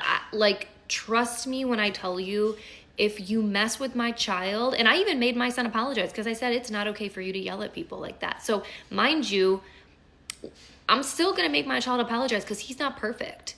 But I'll be damned if an 8-year-old boy who looks like he's 13 is going after 5-year-olds. That's a problem. And it's a problem now, and when he's older, it's going to be even bigger of a problem. He's already big, so good luck to his parents. Hey guys, I never thought I would tell a story time because I was low-key afraid I'd maybe get sued, but given that it was 4 years ago, my college journey is ending, I'm gonna tell a hypothetical story time about a crazy freshman year roommate. Let's get into it. Alright, so I went and applied to the private dorms with the private bathrooms, and I got the private bathroom, but I got a random roommate, and I was like, fuck. The day of roommate assignments come out, and I realized that this girl lives 3 minutes down the road from me. I recognized the street she lived on because I had friends that lived on the same street, and I was like, what are the fucking odds? So I immediately post on my private story, and I'm like, does anyone know who this girl is? We'll call her Mia. And one of my friends slides up, and she's like, oh, I used to do the same sport as that girl. She was kind of crazy, but she's really sweet. So I was like, I can work with that. I can work with that. Flash forward to welcome week. And I immediately began to notice that when she would drink a lot, and it became lights were on, but no one was home. Okay? And welcome week, the very first red flag I ever had was one time she was hanging out with her friends in my dorm, her friends that she just met, and I did not really like these girls. I just got a bad vibe from them. And then I went to go do something, and I came back, and they had left their dorm to go to the other friend's dorm, and I realized they took my speaker. And I was like, okay. If you had asked to borrow it, it would not have been a problem, but you didn't even ask to borrow it, you just took it. So I walked my little happy ass on over to their dorm, and I'm like, where's my speaker? And they're like, oh, we don't know, as it's playing music on the floor. And I go, here it is. So I take my speaker back. Like I said, if they asked, it would not have been a problem. I would have said, yeah, of course, they didn't ask. Be respectful. Another red flag was a few weeks later, and I came back after a weekend I spent back home, and all my designer perfumes were on the floor, caps off, none was broken, but I was like, that's right on the line. That's hundreds of dollars. Now, I don't keep designer perfumes. I actually had to sell them because I went broke. That's besides the point. Okay, another red flag was, I think it was the same time as my perfumes, but I came back one time and there was soil all over my bed because I kept a plant bedside, and I guess someone was sitting on it, probably drunk, and knocked over my plant, so there was soil all over my bed. And then one time I came back and this one guy in the hallway was like, oh, there must have been a party at your dorm this weekend, because I walked past and there was all these people in your room, and like they were going through your drawers. And my drawers are where I keep my medication, my money, so many things. So that was not optimal. And then another time I was back home spending time with family, and I get a DM from a random girl on Instagram, and she was like, hey, can you please come back to the dorm? There's this one guy in Mia's room, and we don't really feel safe with him being in there. She's really, really drunk, and we don't want him to take advantage of her. And I was like, I'm not in town. They actually had someone, I think, stay the night, or like keep an eye on her, but the guy that was in the room was actually her boyfriend at the time. Boyfriend. Keep that in mind. So now, flash forward to the day of the incident. Essentially, I was back home visiting family for my mom's 50th birthday party. It was this big thing. It was great. And it's Sunday at about 8 p.m., okay? 8 p.m. Maybe 9. And 20 minutes from our dorm, her dad texts me and he was like, hey, Mia's not answering the phone. Could you ever call me? Yeah, no problem. I'm not there yet, but when I get there, I'll have her call you. I already placed my Cane's order. So I go pick it up. I eat in the dorm parking lot, and then I go up to the dorm. She was sleeping, no problem. No wonder she didn't answer. She was sleeping, okay? 2 things about her. 1, her hair was always perfectly done. 2, she had a tooth that she had to put in with a retainer because I think she had an accident or something, so she was missing a tooth. And her hair wasn't done, and her tooth was missing. And I was like, what? I wake her up, and I'm like, hey, Mia. And she's like, oh my gosh, Karen, I missed you so much. I love you so much. And I'm like, yeah, where's your phone? Your dad's trying to reach you. She doesn't know where her phone is, okay? So I'm kind of like, are you okay? I love you so much, and all that stuff. So I'm just like, okay, maybe she's just loopy because she just woke up. I'm giving her the benefit of the doubt. So I was like, I'm going to give her a few minutes to wake up. I'm going to take my laundry from our private bathroom, and I'm going to go put it in the laundry room to start a load. I open the door to our private bathroom, and there is a guy unconscious on the bathroom floor. He is whitish green. There's puke everywhere. He's using my pillow to prop him up against the toilet. There is my Costco first aid kit on the floor. There's gauze. It's a mess in the bathroom. I look at her. Who the fuck is on the bathroom floor? But I actually did recognize him because he also lived on our floor. So I see that his chest rose and fall, and I immediately run to his roommate's rooms, and I bang on the door. He was also a random roommate of them. I bang on the door. I'm like, call 911. I bang on the RA's door. I get him, and I'm on the phone with the ambulance or cops or whatever, and I'm like, I really need to be here. This guy's unconscious on my bathroom floor.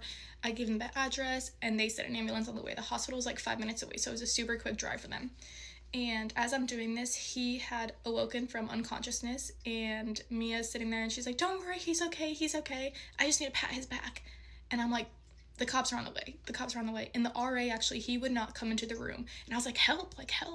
And he didn't come into the room, and I later found out that this was because if he had came into the room and if he found anything, alcohol, drugs, anything of that sort, it would have been my liability as well as hers, even though I wasn't there the whole weekend. So he was a G for that. Shout out. So then the ambulance people get there, and as they're in the room, in the bathroom with him, she's like, don't call the cops. I just need to pat his back. He's okay. Babe, the cops are, they're in the room. They're in the room. They're right there. Okay. So they're evaluating him, and I noticed that he seemed genuinely perfectly fine. Once he was awake, he seemed perfectly fine. Okay. She on 100, and she seemed like she was out of the wazoo. So they end up putting him on a stretcher, and they took him to the hospital, okay? And the police are questioning my roommate, and they're also questioning me, and they're like, what's in the room? And I was like, none of this is mine, but I saw a bottle of whatever on her bedside table, an empty one. I also know that she has a dab pen, and I also know that she has a vape. And we're underage, okay? We're freshmen. I told them everything. I was like, this is not mine. I'm cooperating, okay? I'm not going to be on one of those TikTok videos. I'm cooperating for this. So they breathalyzed her. They also breathalyzed him when he was there. They breathalyzed her, and they also took her to the hospital. One thing I remember before they took her is that there was a female cop, and my roommate was like on the hallway because I told her, I was like, sit down, shut the fuck up, and just sit there, because she was being a nuisance. And at one point she like begged at the female police officer's feet and like grabbed her foot, and the female cop was like, don't touch me, okay? Meanwhile, her dad is spamming my phone, and I'm like, I can't talk right now. The cops are here. And then he was like, put her on the phone. And I heard him say the same thing. He's like, don't say shit, don't. And anyways, so they take her to the hospital. I'm just sitting there, and I'm just like, what the fuck? So I invite my friends over because I needed to like process, and I needed some company because I was still just like, what the fuck? And then about maybe an hour later, I finally worked up the courage to call my brother. I didn't call my parents because they would flip out. Okay, so I called my brother, and I'm like, Jacob, you're not gonna believe this. As I'm on the phone with my brother, I get a call from the police department. Yellow. And they're like, hey, do you know where Mia is? No, you guys took her to the hospital. Oh, well, she left. What do you mean she left? She just left. You lost her? Well, call us if you find her, is what they said to me. Or like if she came back. Okay, so now I'm like, what the fuck? So now, my roommate's, I guess, on the loose. Lo and behold, about 10 minutes later, I get a DM from this girl, and she was like, hey, Mia's on floor 8 because that's her sneaky link's floor. Remember, she had a boyfriend, but this was her sneaky link. And allegedly, someone told me that she was banging down on the like door trying to get into his dorm, okay? So I called the police back. They didn't answer, but I was like, she's here. Send him over. I didn't hear anything else that night, but she got taken back by the police. So yeah. And then the next day she had sent me a Snapchat. I think she logged in on someone else's phone, and she was like, hey, I have court at 8 a.m. LOL. LOL. Yeah, LOL. LOL. So she went to court and she was back by 11 or noon or something, and we didn't really talk about it. I was like too stunned to speak, and maybe she didn't even know what happened. But the next few days in our dorm were hell. I would leave at about 7 a.m. before she woke up, and I wouldn't come back till 12. I remember my back hurt so bad because I'd keep my backpack on me at all times. Okay, I'm gonna have to make this a part 2. It's only at 9 minutes, but this might not be a minute left. I'm so sorry. Alright, so we'll say it's about Tuesday at this point. So 2 days after the incident, I get a call from the police department, and they're like, hey, we need you to come in for questioning. And I'm just like... So IU campus is massive. So I walk my little happy ass, no, actually depressed, sad ass, anxious ass, 45 minutes to the police department. I am sweating balls, and I'm in this interrogation room, and they're asking me questions. I'm fully cooperating. I'm like, this, yeah. And then I left. I was very shaken up about that. And then I finally get the courage to tell my parents. So I call my parents, and I'm like, guys, and I tell them what happened. They were belligerent. They were so pissed off. So then they start texting her parents, and they were like, you need to get your daughter out of this room. This is not fair that our daughter has to deal with this. And her parents were like, oh, well, if you think your daughter's such an angel, who do you think got her all this alcohol? Excuse me? I never once on my dog's life, never once bought her anything illegal, ever. Okay? So then my parents were like, be honest, you do this? And now I'm anxious because I'm like, well, now my parents are mad at me and they might not believe me. And I was like, I swear to God, no. Obviously, they eventually believed me because, duh. So that was really stressful. And then we'll say by Wednesday, I'm studying in the lounge, which is right next to our room. And I see the guy, we'll call him Jimmy. Jimmy walks past the lounge, he stops, he sees me in there, and he walks in, and I'm just like, fuck. Anytime I would see Jimmy on campus or on our dorm floor, I would, like, my heart would immediately start to pound. I was having anxiety attacks this whole entire week. I'd go into the shower and I'd just cry for like 30 minutes, okay? Jimmy walks into the lounge, and he was like, hey, I just wanted to say you saved my life. And I was like, yeah, you're welcome. And he was like, but I think she roofied me. And I was like, oh, what? And he was like, I blew a 0.00. I was not drunk. But she blew almost triple the legal limit. Gasp. Keep in mind, I found them, I guess, Sunday at like 9 or 10 p.m. So 1, how long was he unconscious for? 2, when did they start drinking? 3, when did they end drinking? When did she start her nap? All of this is just like, what the fuck? And I was like, well, were you high? And he was like, I literally had 1 rip of the dab pen, but I smoke all the time, so that should not have done this to me. And I was like, that's crazy. Yeah, so then he thanked me for basically saving his life. And I start thinking, and I'm like, I have a lot of prescription meds in the room. So I walk into my room, and when she wasn't there, and I am counting every single medication bottle I have, except for the ones that like I really couldn't count because I didn't know how much I had taken of them. Lo and behold, one of my prescriptions, doxycycline, you can use it for various things, but I was using it for acne, but I actually hadn't started using it yet because it makes you sensitive to the sun, and it was still summer / beginning of fall where it was sunny, and I was like, I'm not fucking with my tan, like, I'll take this in the winter time. So it was a completely full prescription bottle, and lo and behold, it's missing 20 pills. Okay? So I call up the detective, and I'm like, he didn't answer, but I was like, hey, this is Karen, Jimmy told me that he thought he got roofied, and I don't know if it's factual, but I did want to let you guys know that, and I explained to them why I hadn't taken any of the medication. I was like, but I am missing 20 pills, so I just wanted to let you guys know. Like I said, I was full cooperation, okay? They never replied back to me. They never got back to me. But, a few days later, she texted me, and she's like, hey, will you be here? Like, I need to move out, and my parents are gonna come help me. And I was like, I will get out of there. So I got out of there. I wasn't there the whole day. When I came back, my food from the fridge was in a grocery bag, and she was gone. I never know what happened to her. Still don't know what happened to her. But she's alive. I know that, actually. But yeah. I still have nightmares every now and then, but there we go. So you know when people tell you don't move in with your boyfriend at 19? Listen to this, because this is the second time I've done this. I am 19. I moved in with my first boyfriend when I was 17 because I graduated early. That didn't end up working. Terrible situation. Moved back in with my parents. That was probably worse because it felt like I was having to restart. Finally had something going for me. I had a steady job, good money. And then I met another boy. He's my current boyfriend. We live together right now with a separate roommate. It's literally ruining my relationship and my, like, I don't even know who I am.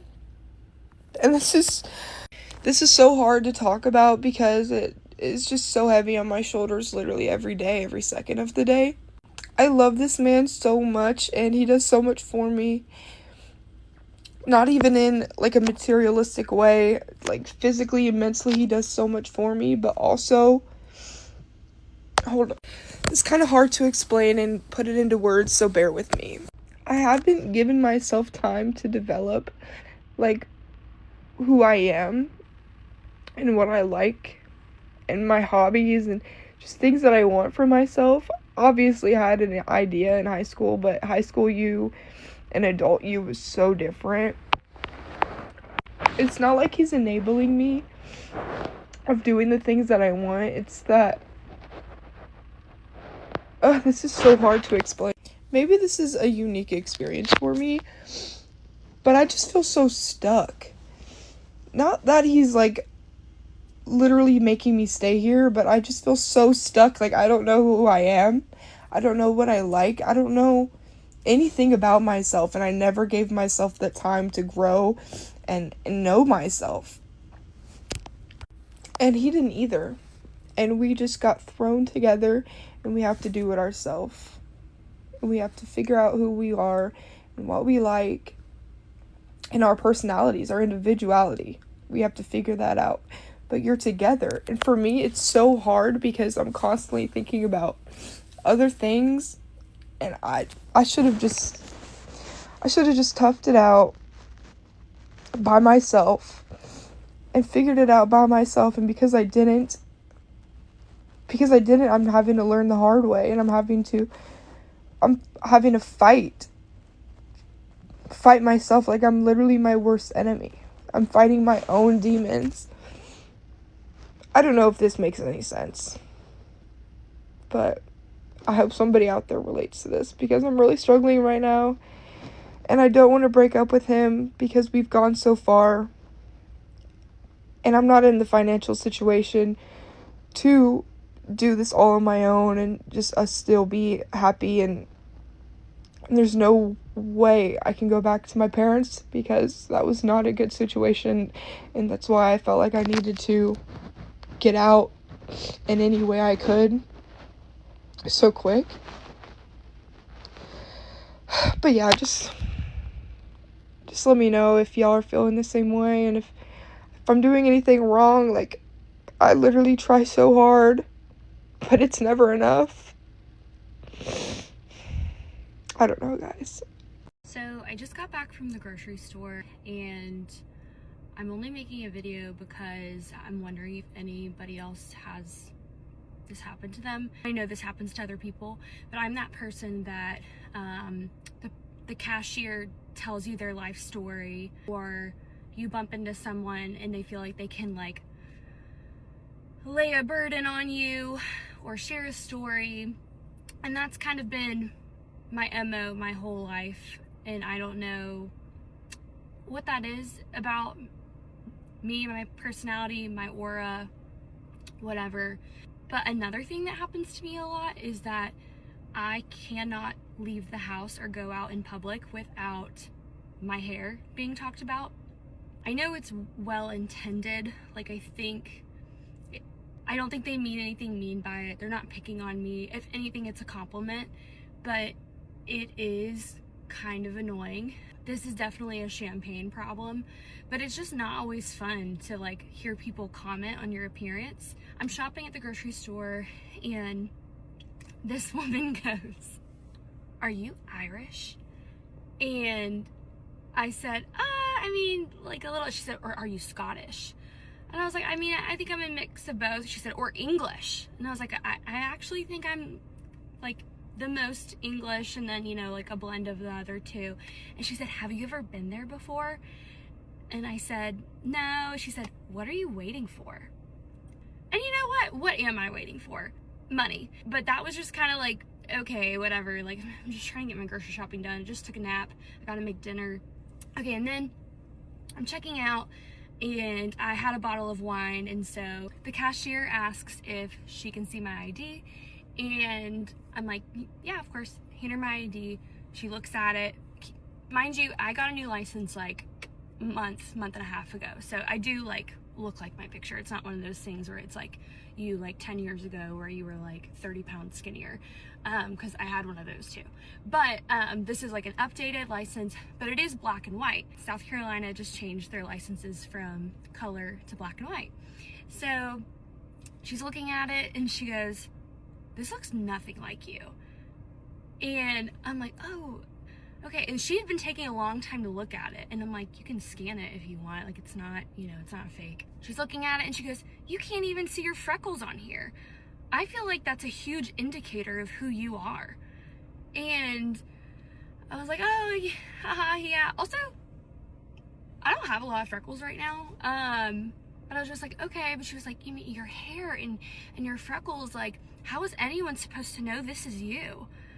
And I did kind of feel seen. I'm like, you know, you're right. I don't look like me with black and white. But again, like I had only been at the grocery store for 10 minutes, and it's just funny being a ginger and your red hair always being a topic of conversation. I just feel like it's weird that people feel the need to talk about it all the time, because I feel like if I see someone, I don't point out their most obvious trait. I might compliment them, and I guess that's like maybe what they're doing, but they're not always saying I look good. They're kind of just like pointing out what I look like. And so maybe that's like similar to people, like tall people being like, oh, that's a big boy right there, or whatever. But anyway, I just felt the need to vent in case anyone can relate. One of my first bartending jobs was at this hibachi restaurant, right? And I remember I bartended for like 11 years, and this job was it was a much slower one. It was one of my first ones because I didn't know what I was doing yet. And I remember it was a Tuesday-ish night, something like that. And I had only had one customer the whole night. And she was still there, this lady. She was super like laid back, very low need. She didn't even seem like she wanted to chat, which a lot of times when someone comes to the bar alone, they want to chat. She was just like, no, I'm okay. I'll let you know when I need you. She ordered tea and some sushi rolls and was like reading a book and having her tea. And it was 9:45 and we closed at 10. And she had been like my only customer the whole night. And so my boss is like running around closing everything out. And I'm like, can I let her stay a little longer? Like, I don't want to rush this woman out. And he's like, yeah, whatever. But I do start closing up, right? I'm taking the bottles and wiping them down, wiping everything, stocking stuff. Like, and she says to me at one point, do you need me to close out? Like, and I'm like, no, take your time. You're totally fine. I will let you know when it gets to the point where like, I have to close you out, but you're good. And we closed at 10, but like sometimes we'd let people, like if it's a one person like that and like they're not being rowdy and there's no other customers, like nobody cares if we're letting her stay a little. We just can't let them see like you doing the money sort of a thing.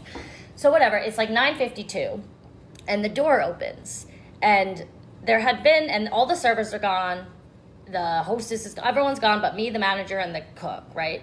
The door opens and it's these two guys. And the manager runs over and gets the menus, and I'm like, okay, cool, I guess we're serving them. And I look at him and I'm like, is the kitchen still open? And he's like, we're gonna open it back up. And I know that it was because it was a really slow night at the restaurant and he wanted the business. So I'm like, okay, but I heard their accent and they sounded European, and I'm like, they are probably not gonna tip me, so just prepare that now, right? Like, don't be disappointed. And it was fine. I had made no money that night, so I was like, you know what, this is more of a training night, I guess, because I'm not making any money. And I didn't expect it to be that late that they stayed. But so, and the woman, when she sees them, she's like, oh my God, close me out. They probably think that like, it's okay to come in because, and I'm like, no, you don't have to do that. She's like, no, close me out. I'm so sorry. I feel like it's my fault that they're here. And I'm like, it's not, but I will close you out. I close her out. She signs the thing. And like, I give her the book back with her credit card. And then I go to this table.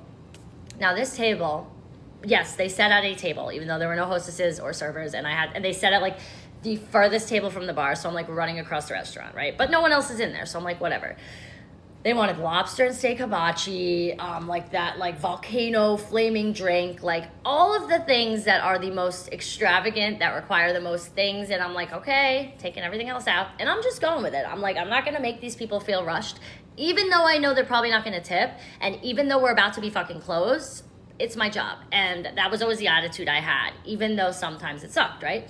And so I do this. They stay there for a fucking hour. It gets so late that my boss, who wanted them to come in, is even like, Sammy, we have to close them out. Like, and so I go over, and their bill was like $400 because they got some big things. They also were every time I would go over there, they would need something and I would go get it. And when I would come back, they would need something else. And if I said like, can I get you anything else? And they would say no, I'd go get the other thing, come back, needed something else. So they also were making it kind of hard to even get everything closed out. And so it was like a little frustrating, but I'm like, again, it is what it is. So I go and bring them their bill, and I'm still thinking like, I'm not getting a tip. And I don't. They didn't tip, by the way, just so you know. But they said to me, you were so fantastic. Like, we loved you, Sam. We can't wait to come back. And I'm like, thank you. Thank you. Which made me feel good. I'll take, I guess, a compliment as a tip, but I just could tell by the way they were and how they came in there that late, seeing how, the music was off, the lights were low, like nobody was working. And I could just tell they were not from here, and that they probably weren't going to tip because they didn't kind of have the understanding of like service industry culture, whatever, right? So I bring it over and I'm like, okay, that really sucked, but it is what it is. And then I go to collect the woman who had been sitting at the bar's check because her bill was like $80, and she tipped me $400. And I literally had to have, like, I was stressing because I was like, I don't know what to do. And then she wrote it in on the thing, 400. And then she wrote out like a check. She wrote, yes, $400. Like, she wrote it out in like letters to make sure that my manager didn't think it was like a mistake or something. And I'm like, I'm so happy that like I just kept being patient and like doing my job well, because she obviously did that not because of me and her service, because we barely talked. Like, she was just so quiet, and I just got her what she needed. And I know that it was because she saw what happened and probably knew herself, oh, these are not the type of people that are even gonna tip her. And it just made everything better. And that was so early on in my bartending like experience that it shaped the way that I was as a bartender, because I always did my best, and I was always a good bartender, and I was always friendly and nice and polite no matter what, even if I didn't expect a tip. And it's interesting because I keep seeing all of these anti-tipping videos, and people say that those things like, oh, well, you should just do your job, because people are making funny videos like what your service would be like if we didn't have tipping, and they're doing it like, like I don't give a fuck, because it's a comedy, it's funny, but people are saying it's like, oh, well, you should just do your job regardless. But the thing is, we do. Most servers and bartenders do, because we live in a place with tipping culture. And so even though there are absolutely people who don't tip, the ones who do and who tip well always make up for it. And I have another video I'm doing a little bit later today on tipping culture and why I think people who are like, I don't tip because are ridiculous, but there's some research involved in it. So I'm gonna post that later. But yeah, I just want to share that. Time about the worst Hinge date that I've ever been on. Disclaimer, this was my first and only one I've gone on, and I seriously did not ever imagine me going to social media to explain a story like this, but I'm a big person about holding someone accountable for their actions, especially men who think it's just okay to say and treat women with such disrespect that is actually so disgusting. So this is going to be a multiple part series. This one is just going to be the dates. So it was a couple days ago, actually. I got back on Hinge. I previously have not been in a relationship for the past couple of months, which doesn't really matter because it's none of your fucking business. But I got on Hinge and I met with this guy named Kyle. So insert photo now. Yeah, so like the most basic white guy that you're ever gonna see in your life before. So it was perfect. I'm in Ohio. He went to Bowling Green, chit-chatted a little bit, and saw that I really liked books. And then we actually decided to meet at a bookstore that is right by my place. So I go there first because, again, like, this was my first ever Hinge date, or just date off of a, dating app. I was super nervous. I had no idea, what to expect. I haven't really dated too much, but, I was really open to trying something new. So he shows up, he was super nice, respectful, like, gives me a hug, we go into the bookstore, we're chit-chatting the entire time, like, the conversation, connection is flowing, he, you know, is very cute, has, like, awesome tattoos, we're, like, going through, like, we both have really bad ADD, or have really bad ADD, so it's, like, the conversation's never fucking ending, it's going back and forth, and we're, like, trying to find funny books, this and that, and it's really cool. So he told me that he's 26, about to turn 27 next month in September, keep that in mind, and he said he was actually just starting to go back to school for nursing, and that he had an online job for the past 4 years, and he graduated from Bowling Green State University. So I'm like, okay, cool, like right down the road from me, and he said he had just recently moved back from Michigan. So obvious first question, you know, what brought you to Michigan if you had an online job and you're from this area? And he said that he had moved for his previous girlfriend. And I'm like, cool, okay, like, at least in my opinion, everyone else has, you know, different takes on this. From my point of view, being able to talk about a past relationship says a lot about that person's character, especially if you can do it in a very mature light, not bashing the other party. And that's all he said. And then I think, you know, I explained that I graduated college in 3 years, and that, you know, I had gone back to visit my friends a lot in my relationship at the time. Not a big deal, you know, moved on. That was literally the littlest conversation, lasted less than a minute. Talked about his family, you know, what he's doing, all the, you know, personal stuff on his end. And then I'm a talker, so I get in what I need to say about myself. So we walked around like this little cute place by my apartment, going to another store that had a lot of jewelry that I'm like, oh, like, this is so cute, love these bracelets. And then he's, you know, saying like, oh, I got my high school girlfriend a Kendra's like Scott bracelet. And I'm like, oh, like, cool, like, did she like it? That's like so nice, like, you know, just cute little things like that, because like I obviously am, you know, I might be 22, but I'm confident and mature in myself that like, yeah, you had a past relationship, that's totally cool and that's fine. Like, I'm not that jealous person that's gonna freak out if you mention an ex, you know, I'm just a normal person. So you know, I obviously was nervous also just during it. I'm like, have you ever been on a Hinge date before? And like I told him like, this is my first, like I don't usually do this. He was very nice about it. He's like, oh, I've just been on one other. So girl, if any of the girls around here has gone out with a Kyle, I'm not gonna say his last name, but he said, you know, do you ever just meet someone and then just know that you're never going to see them again? So that's how he talked about you if you wanted to know. But he went on just about, he's had a couple girlfriends, and I'm like, oh yeah, like I've had a couple boyfriends, you know, again, it's a mature conversation. We end up going to dinner.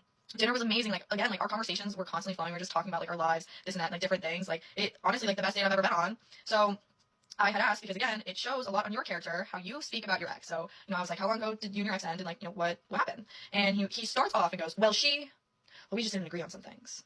Yeah, like totally valid. I was like, yeah, and he asked about mine, and you know, I just briefly said like we just didn't, you know, we saw 2 different lives for ourselves, 2 different paths. You know, super cool, whatever. But mine had ended in early May, and his was almost a year ago, so not even a year, almost a year. But that makes a difference. And then it starts like storming out. So like we ran to his car, he drives me back, and he's like, so like, are we gonna do this again? Like this and that. And I'm like, you know, yeah, like I was like, I would be really interested in doing this again. Like I sat in his car for like 15 more minutes. We literally just chit chatting. I like looked down, and there's a pink little knife, like a pink kitchen knife, just laying on his floor. And I'm like, what is this? You know, like I'm just like blind to all the red flags. And he's like, oh, haha, like I lost my like little knife thingy, so this is my safety thing. And I was like, oh, like okay, like again, I'm just ignoring all the red flags are coming at me, and I'm like totally valid. And I was like, you know, hope to see you soon, and going away for a little bit. So he was like, yeah, like totally. And then, you know, we also chit chatted about some other things. So some things he like complained about his parents being Christian, and how like, you know, he smokes the devil's lettuce, if you know what I mean, and how his parents don't know, and like this and that. And then like talked about more about his brother. Like I could tell you all the tea. Like he just like let loose and told me the truth about so much about his family drama and like things like that. So I was just like, okay, like this dude's obviously really comfortable and is very open with me. Like I thought this date went amazing. Left the car literally a double rainbow. I gasped. I'm like, oh my god, this is a sign. Like this date went so well. There's a fucking rainbow as I'm leaving the car.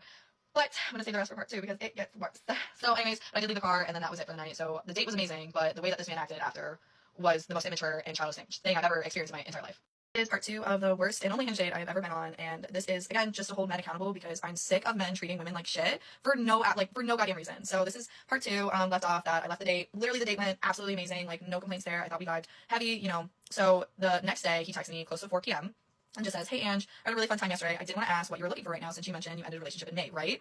I said I had a great time yesterday as well. I'm figuring out what I'm looking for, meaning if I like someone, I'm not going to run from it. Does that make sense? The relationship ending previously wasn't because I didn't want a relationship. We just saw 2 different paths for our lives. Simple answer, looking for fun and seeing where that leads me. I said, oh yeah, I get that for sure. Just was asking because as it is now, I probably would be looking for something more short term, having fun type of thing with you. From personal experience and other people, a few months just isn't enough time to let go of like subconscious emotional baggage that follows that sort of thing. Looks like we're on the same page though, pretty much, because you did mention the ex twice and also asked some stuff about mine. So just wanted to be upfront. Laughy face, smiley with the little sweat emoji. Again, this man is almost 27, so I just want you all to keep that in mind while I go through these texts because I will be saying like his emojis and his acronyms. But first I want to address like, okay, you're not interested. I totally get that. Like, you don't need to explain anything to me, but like, do not come to me acting like you know what I've gone through, that you know my relationship. Everyone experiences stuff differently. Just because, oh, you might not have moved on in a certain way does not mean that that is the same for me. But if you don't like how I did that, that's fine. But like, don't be putting that on me. Like, go to some other girl. Like, I'm not that bitch, you know? Like, I handle my shit way differently, and you have no idea how I even handled it. And also, he brought up his exes so many times before me, like, buddy, like, you're the one that started it, but that's fine, but whatever. So, I just said, I liked the one message about the same page. I said, casual it is for sure, but for reference, your experience isn't how everyone else may feel. So he goes, yeah, casual's cool. Just saying though, any mention of an ex on a first date is just a big flag if in the future you're looking for something long-term with someone, or you just end up with some sucker who's desperate and doesn't care. So again, like the previous text, I have no interest in this man anymore. Like, fuck him. Like, you don't act like you know what I've been through. Like, you obviously have some of your own unresolved issues that you're hiding. Like, just don't bring that on to me. So I'm done. You know, I just liked his message and that was it. Like, you don't need to answer. I think we're like pretty clear on the same page that like you're immature as fuck. And as a 22-year-old having to tell an almost 27-year-old, like I should not need to do that. And so he responded again after I liked the message. LOL, I had a good time yesterday, but I'm good on this TH. Have a good one. So I respond, you too. You know, that again, you did not have to respond to that. But he's dead. So he goes on. I do want to say I apologize for coming at ya. Wasn't very cool the way I worded it all. Guess I just know how it feels to be on both sides of what I'm talking about. Haven't really done casual all that much either. That's what I meant by picky yesterday. LMA or LMFAO. So again, totally valid. Also, again, he was talking about all of his previous relationships, saying how picky he is. Like, I'm not bringing up my relationships, buddy. You are. But I did appreciate the apology. I'm like, all right, like he's trying to redeem himself in the apology aspect, but like, you know, I think we're like pretty clear that like maybe we're not same vibe. Like, whatever.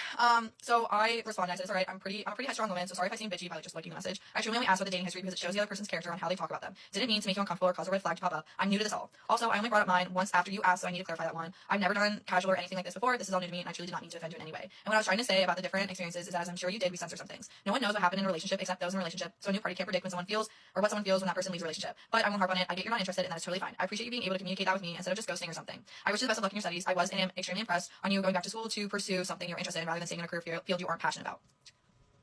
So again, he could have just liked the message and left it at that, but he did not. He goes, appreciate the kind words on school, and LOL, if we being real here, you mentioned him when we were at the bookstore, slightly, and then I mentioned my high school girlfriend at Fiddlesticks, and then you asked about mine at Bar Louie, so I asked about yours. Laughy face, dizzy-eyed emoji. Sounds like you're coping hard and have some unresolved healing work to do. I've been there. No hard feelings, girls. Girl, hope you find a good rebound, though. Have a good one. Are you fucking serious? Again, a man that is almost 27 years of fucking age has the audacity to come at me and talk about a rebound and all this healing. You don't know anything about me at all. You don't know how I was raised. You don't know my dating history. You don't know fucking anything about me other than what I have selected to tell you. And you think you can come at me and tell me how to live my life, how to fucking heal from things that... Heal from what, buddy? Oh, you don't know? Because I didn't tell you? Yeah, like, literally, the fact that I sent such a kind, and I genuinely mean it, like, great, like, we're not compatible, like, I truly do wish you the best, like, I really do, but the best not in my life, you know, like, I wasn't trying to be rude, I thought I said pretty mature, you know, like, responses, you know, I thought I handled this pretty well, and this man, like, took a gun, like, shot me down, and then took, like, an automatic one, and just kept shooting, because I was down, like, he literally knows nothing about me, and the fact that he thinks he can disrespect me like this baffles me, so we will finish in part 3. Alright, this is part 3. Of the worst Hinge date man I have ever been on a date with, the only one too. But for reference, like literally during this date, like I was like, I hit the jackpot. Like somehow cards were dealt, and I was that dating app girly that went on there once and found the fucking great man during this date. And the fact that he switched up so fast within 24 hours, just again, like it baffles me. It truly baffles me. So we left off with him wishing me good luck to find my rebound, which wasn't you, baby. So I was just so fed up because again, like I'm only making these videos to hold men accountable because you cannot treat a woman like this. You truly cannot treat a woman like this. And my TikTok girlies got me because he already said that this was going to go viral on Reddit. So it's like, babe, how about the TikTok girlies got me now? So he wished me good luck finding my rebounds, and I responded. I said, all right, mister, we could have ended there, but you could not stop. I have no unresolved healing to work on. Not that I have to explain anything, but I made peace with my past and moved on. Can you say the same? Please don't assume or comment about how I'm supposed to feel. You're honestly acting like a child, telling me about a rebound. You don't know me, and you don't know what I've been through, and vice versa. I was truly trying to be kind and give you props for being mature and communicating, but it seems like age truly does not make a difference in these situations. I stand by what I said and wish you the best of luck, but maybe next time you go on a date, you don't attack the woman with these boyish claims. So then I'm like, I'm done. Like, this man is clearly just trying to get a reaction out of me. Like, I understand that. But again, like, I'm putting you in your fucking place, dude. Like, I'm exposing you. I will literally go to the ends of the fucking earth because you are shitty. Like, you are a shitty man, and you cannot treat women like this. You truly cannot. You said you were raised in a Christian household, but somehow continuously disrespect a woman that you met once and have like no idea anything about her. Like, I'm so sorry that you were raised incorrectly. Like, that is not my problem. But do not come to me with the like just like blazing fire. So I blocked him, but then this morning at my workout class, you know, I was getting heated. I was like, I want to go on my computer and see what this man fucking said, and that's why I'm reading these messages from my computer. So he responded yesterday, like after I blocked. He goes, LOL. Again, I'm almost 27, and I did not use one of those. I'm 22 years old. Like, oh my god. LOL, what did you say? Happy days. I made peace with my past. Yes. Okay. Talk about your high school girlfriend 10 years ago. That's why I wouldn't want to repeat it with how you're showing yesterday and today based off your defensiveness. This combo could go on Reddit thread for real. Yeah, buddy, because of how fucking foolish you act. So what I gotta say about that is, yes, if a man is being extremely disrespectful, rude, childish, list goes on, I will defend myself because you cannot treat a woman like this. So I sent a very lovely text back, today. I said, it really could for how childish an almost 27-year-old boy is acting to a 22-year-old woman. But I digress. If you really wanted to be told up, you could have just asked. If you really wanted a confidence boost, since you clearly have to overcompensate, wonder why, I was not the woman. I defend myself when a little boy like yourself pulls up like this. Listen, I totally get that me asking basic questions triggered you, but the way you acted is completely immature. I'm sure you have not dated much since asking questions like this is normal, but who am I to assume some creep like yourself would have experience? Not sure how you were raised in a Christian household when you can't even properly communicate and respect a woman. Well, that also does make sense. I'm sure you'll learn this in your community college courses. He goes to Owens Community College for nursing, but he's not even in the nursing program yet, so Your community college courses, but boys' brains do mature a lot slower than women's do, which this is a great example of. You truly messed with the wrong woman. You took what is probably totaled 5 minutes about both of us talking about our past way too far, which you clearly talk more about since you even went into your high school girlfriend. I think someone still holds on to that shit that happened 10 years ago. So I'll leave it at this. Don't mess with a crystal bitch if you don't want bad things to happen. The only emoji I sent the entire time was here. Smiley face, heart emoji. And I said, P.S. They don't, he wants to be a travel nurse, because his one friend named Bank. I said, P.S. They don't have travel nurses in hell. Oh my god, did someone listen while the other swallowed his micro penis? It truly brings me joy to tell off an incompetent, disrespectful, and immature boy. And on your brother's birthday of all days. So, yeah, so apparently yesterday was his brother's birthday, because, again, like, I listened, we're just talking about our past relationships, that was literally less than 5 minutes, but, he was talking about how the next day, which was yesterday, was his brother's birthday. So, like, he was sending me all these nasty texts on his fucking brother's birthday, like, go celebrate with your brother, not come at me. And he was also, like, so his name's Kyle, he was making fun of his name being Kyle and his brother's name being Connor. He's like, those are the most basic names our parents named us, like, totally ripping at his brother, and his family, and then was telling me all this, like, personal family drama. Like, you see how, like, I did not say it was like, oh my god, that was like way too much on a first date, like drama up, like telling me all your family secrets and this and that. Like, no, I did not take that, personally, because I was like, oh my gosh, like the conversation's flowing, like we're talking about so many different things, like didn't even occur to me. And I think in general it taught me that, well, one, whoever dated him in the past, which on the photo that I posted you can clearly see his ex is in it, he just cut her out, whoever that was, girl, literally my heart goes out to you, because that man is a complete psycho, and I really hope you're the one that ended it, and if not, that's okay, but I hope he's paying for your therapy, because you probably sure need it. That man is absolutely insane, and if you don't, girl, we need to start a support group, because I went on one date with this man, and I swear to god I'll burn him to hell. Like, you do not treat a woman like this, and, as our generation is getting older and raising men, like, it gives me hope, because I know that we will not put up with this, but, like, yeah, the words are lost upon me for some man to, again, disrespect me so bad, and, like, I need to reiterate, like, I never wanted to go to social media and post something like this, ever. Like, I am not that girl. I try to keep my love life, romantic life on social media, but what I will not stand for is men blatantly disrespecting women. He disrespected the other girl he dated. He disrespected me. I, like, missed all the red flags. But he could have just said he wasn't interested. There was so many times during those text messages, he did not have to respond. He could have stopped. He could have just been like, left it at goodbye, da-da. But no, he had to keep going. For what reason? I don't know if it brought him joy or whatever, but clearly that man has some issues. So if you ever meet a guy named Kyle that is possibly going into nursing, that goes to Owens Community College, run, because that man is literally crazy. And if you've dated anyone in the past probably 10 years since you went back to high school, run, because apparently that's not enough time to heal your heart. So I hope everyone enjoyed my story time, and we'll stay the fuck away from that man. Love you, Kyle. And you prepared a monologue for us? Yeah, okay. It's a short one. That's fine. Okay. Yeah. Go ahead when you're ready. And I am telling you right now. This is going to be the story about our terrible experience with Airbnb. Never in my life have I ever experienced this. It was with these people right here. Story is, we booked this place the night before. They had sent this long thing about how they wanted us to stay in the room accommodated to the amount of people to keep the cleaning fee low. A couple days before, they'd asked us to cash out them $100 for our pets. Okay. And then they told us that our pets weren't allowed on the furniture. Come to the day of the booking, we asked to check in early, then proceeded to ask us to send them $40 more for an extra cleaner to come in, which we did not do, because at this point we've already paid $500 for 2 days. An Airbnb that they want us to stay confined to one room, and we rent out the whole house for our pets to come and stay, and they can't even get on the furniture. On top of that, apparently someone else was staying in the mother-in-law suite that didn't have access to the house, which we didn't know before. After that, we arrived to the house, and it looks like this.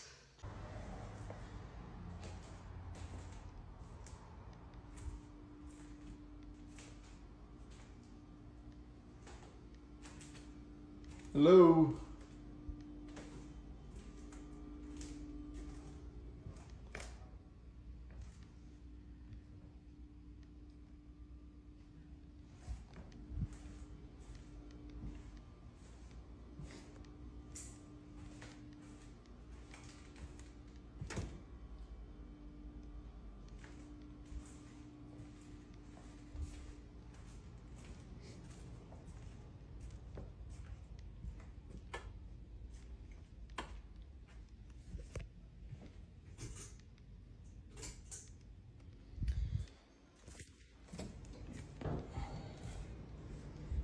Nope.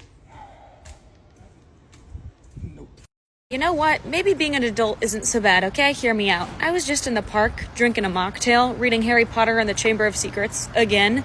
Now I'm gonna go to the dispensary and then get some meals from Trader Joe's. Okay, could be worse. It's time for part 2. horror story. If you didn't watch the first one, go back and watch it. Also, I'm going to post this right here, which is the message of them asking us to stay to a confined room while we stay there. Let's get started. Yeah, that's fresh potatoes that are sitting on the stove, fresh grease that is in there. Not to mention, when we walked into the door, there was loud music playing. Someone literally ran through the house and slammed the back door. When we went to go into the house for our booking, the house was already unlocked and the keypad was already unlocked when we got there.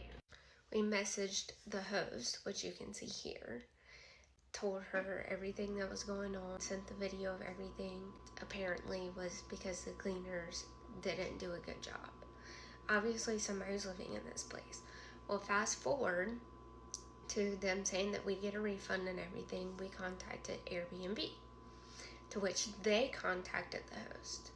The host went ghost on Airbnb. We went to go book another Airbnb.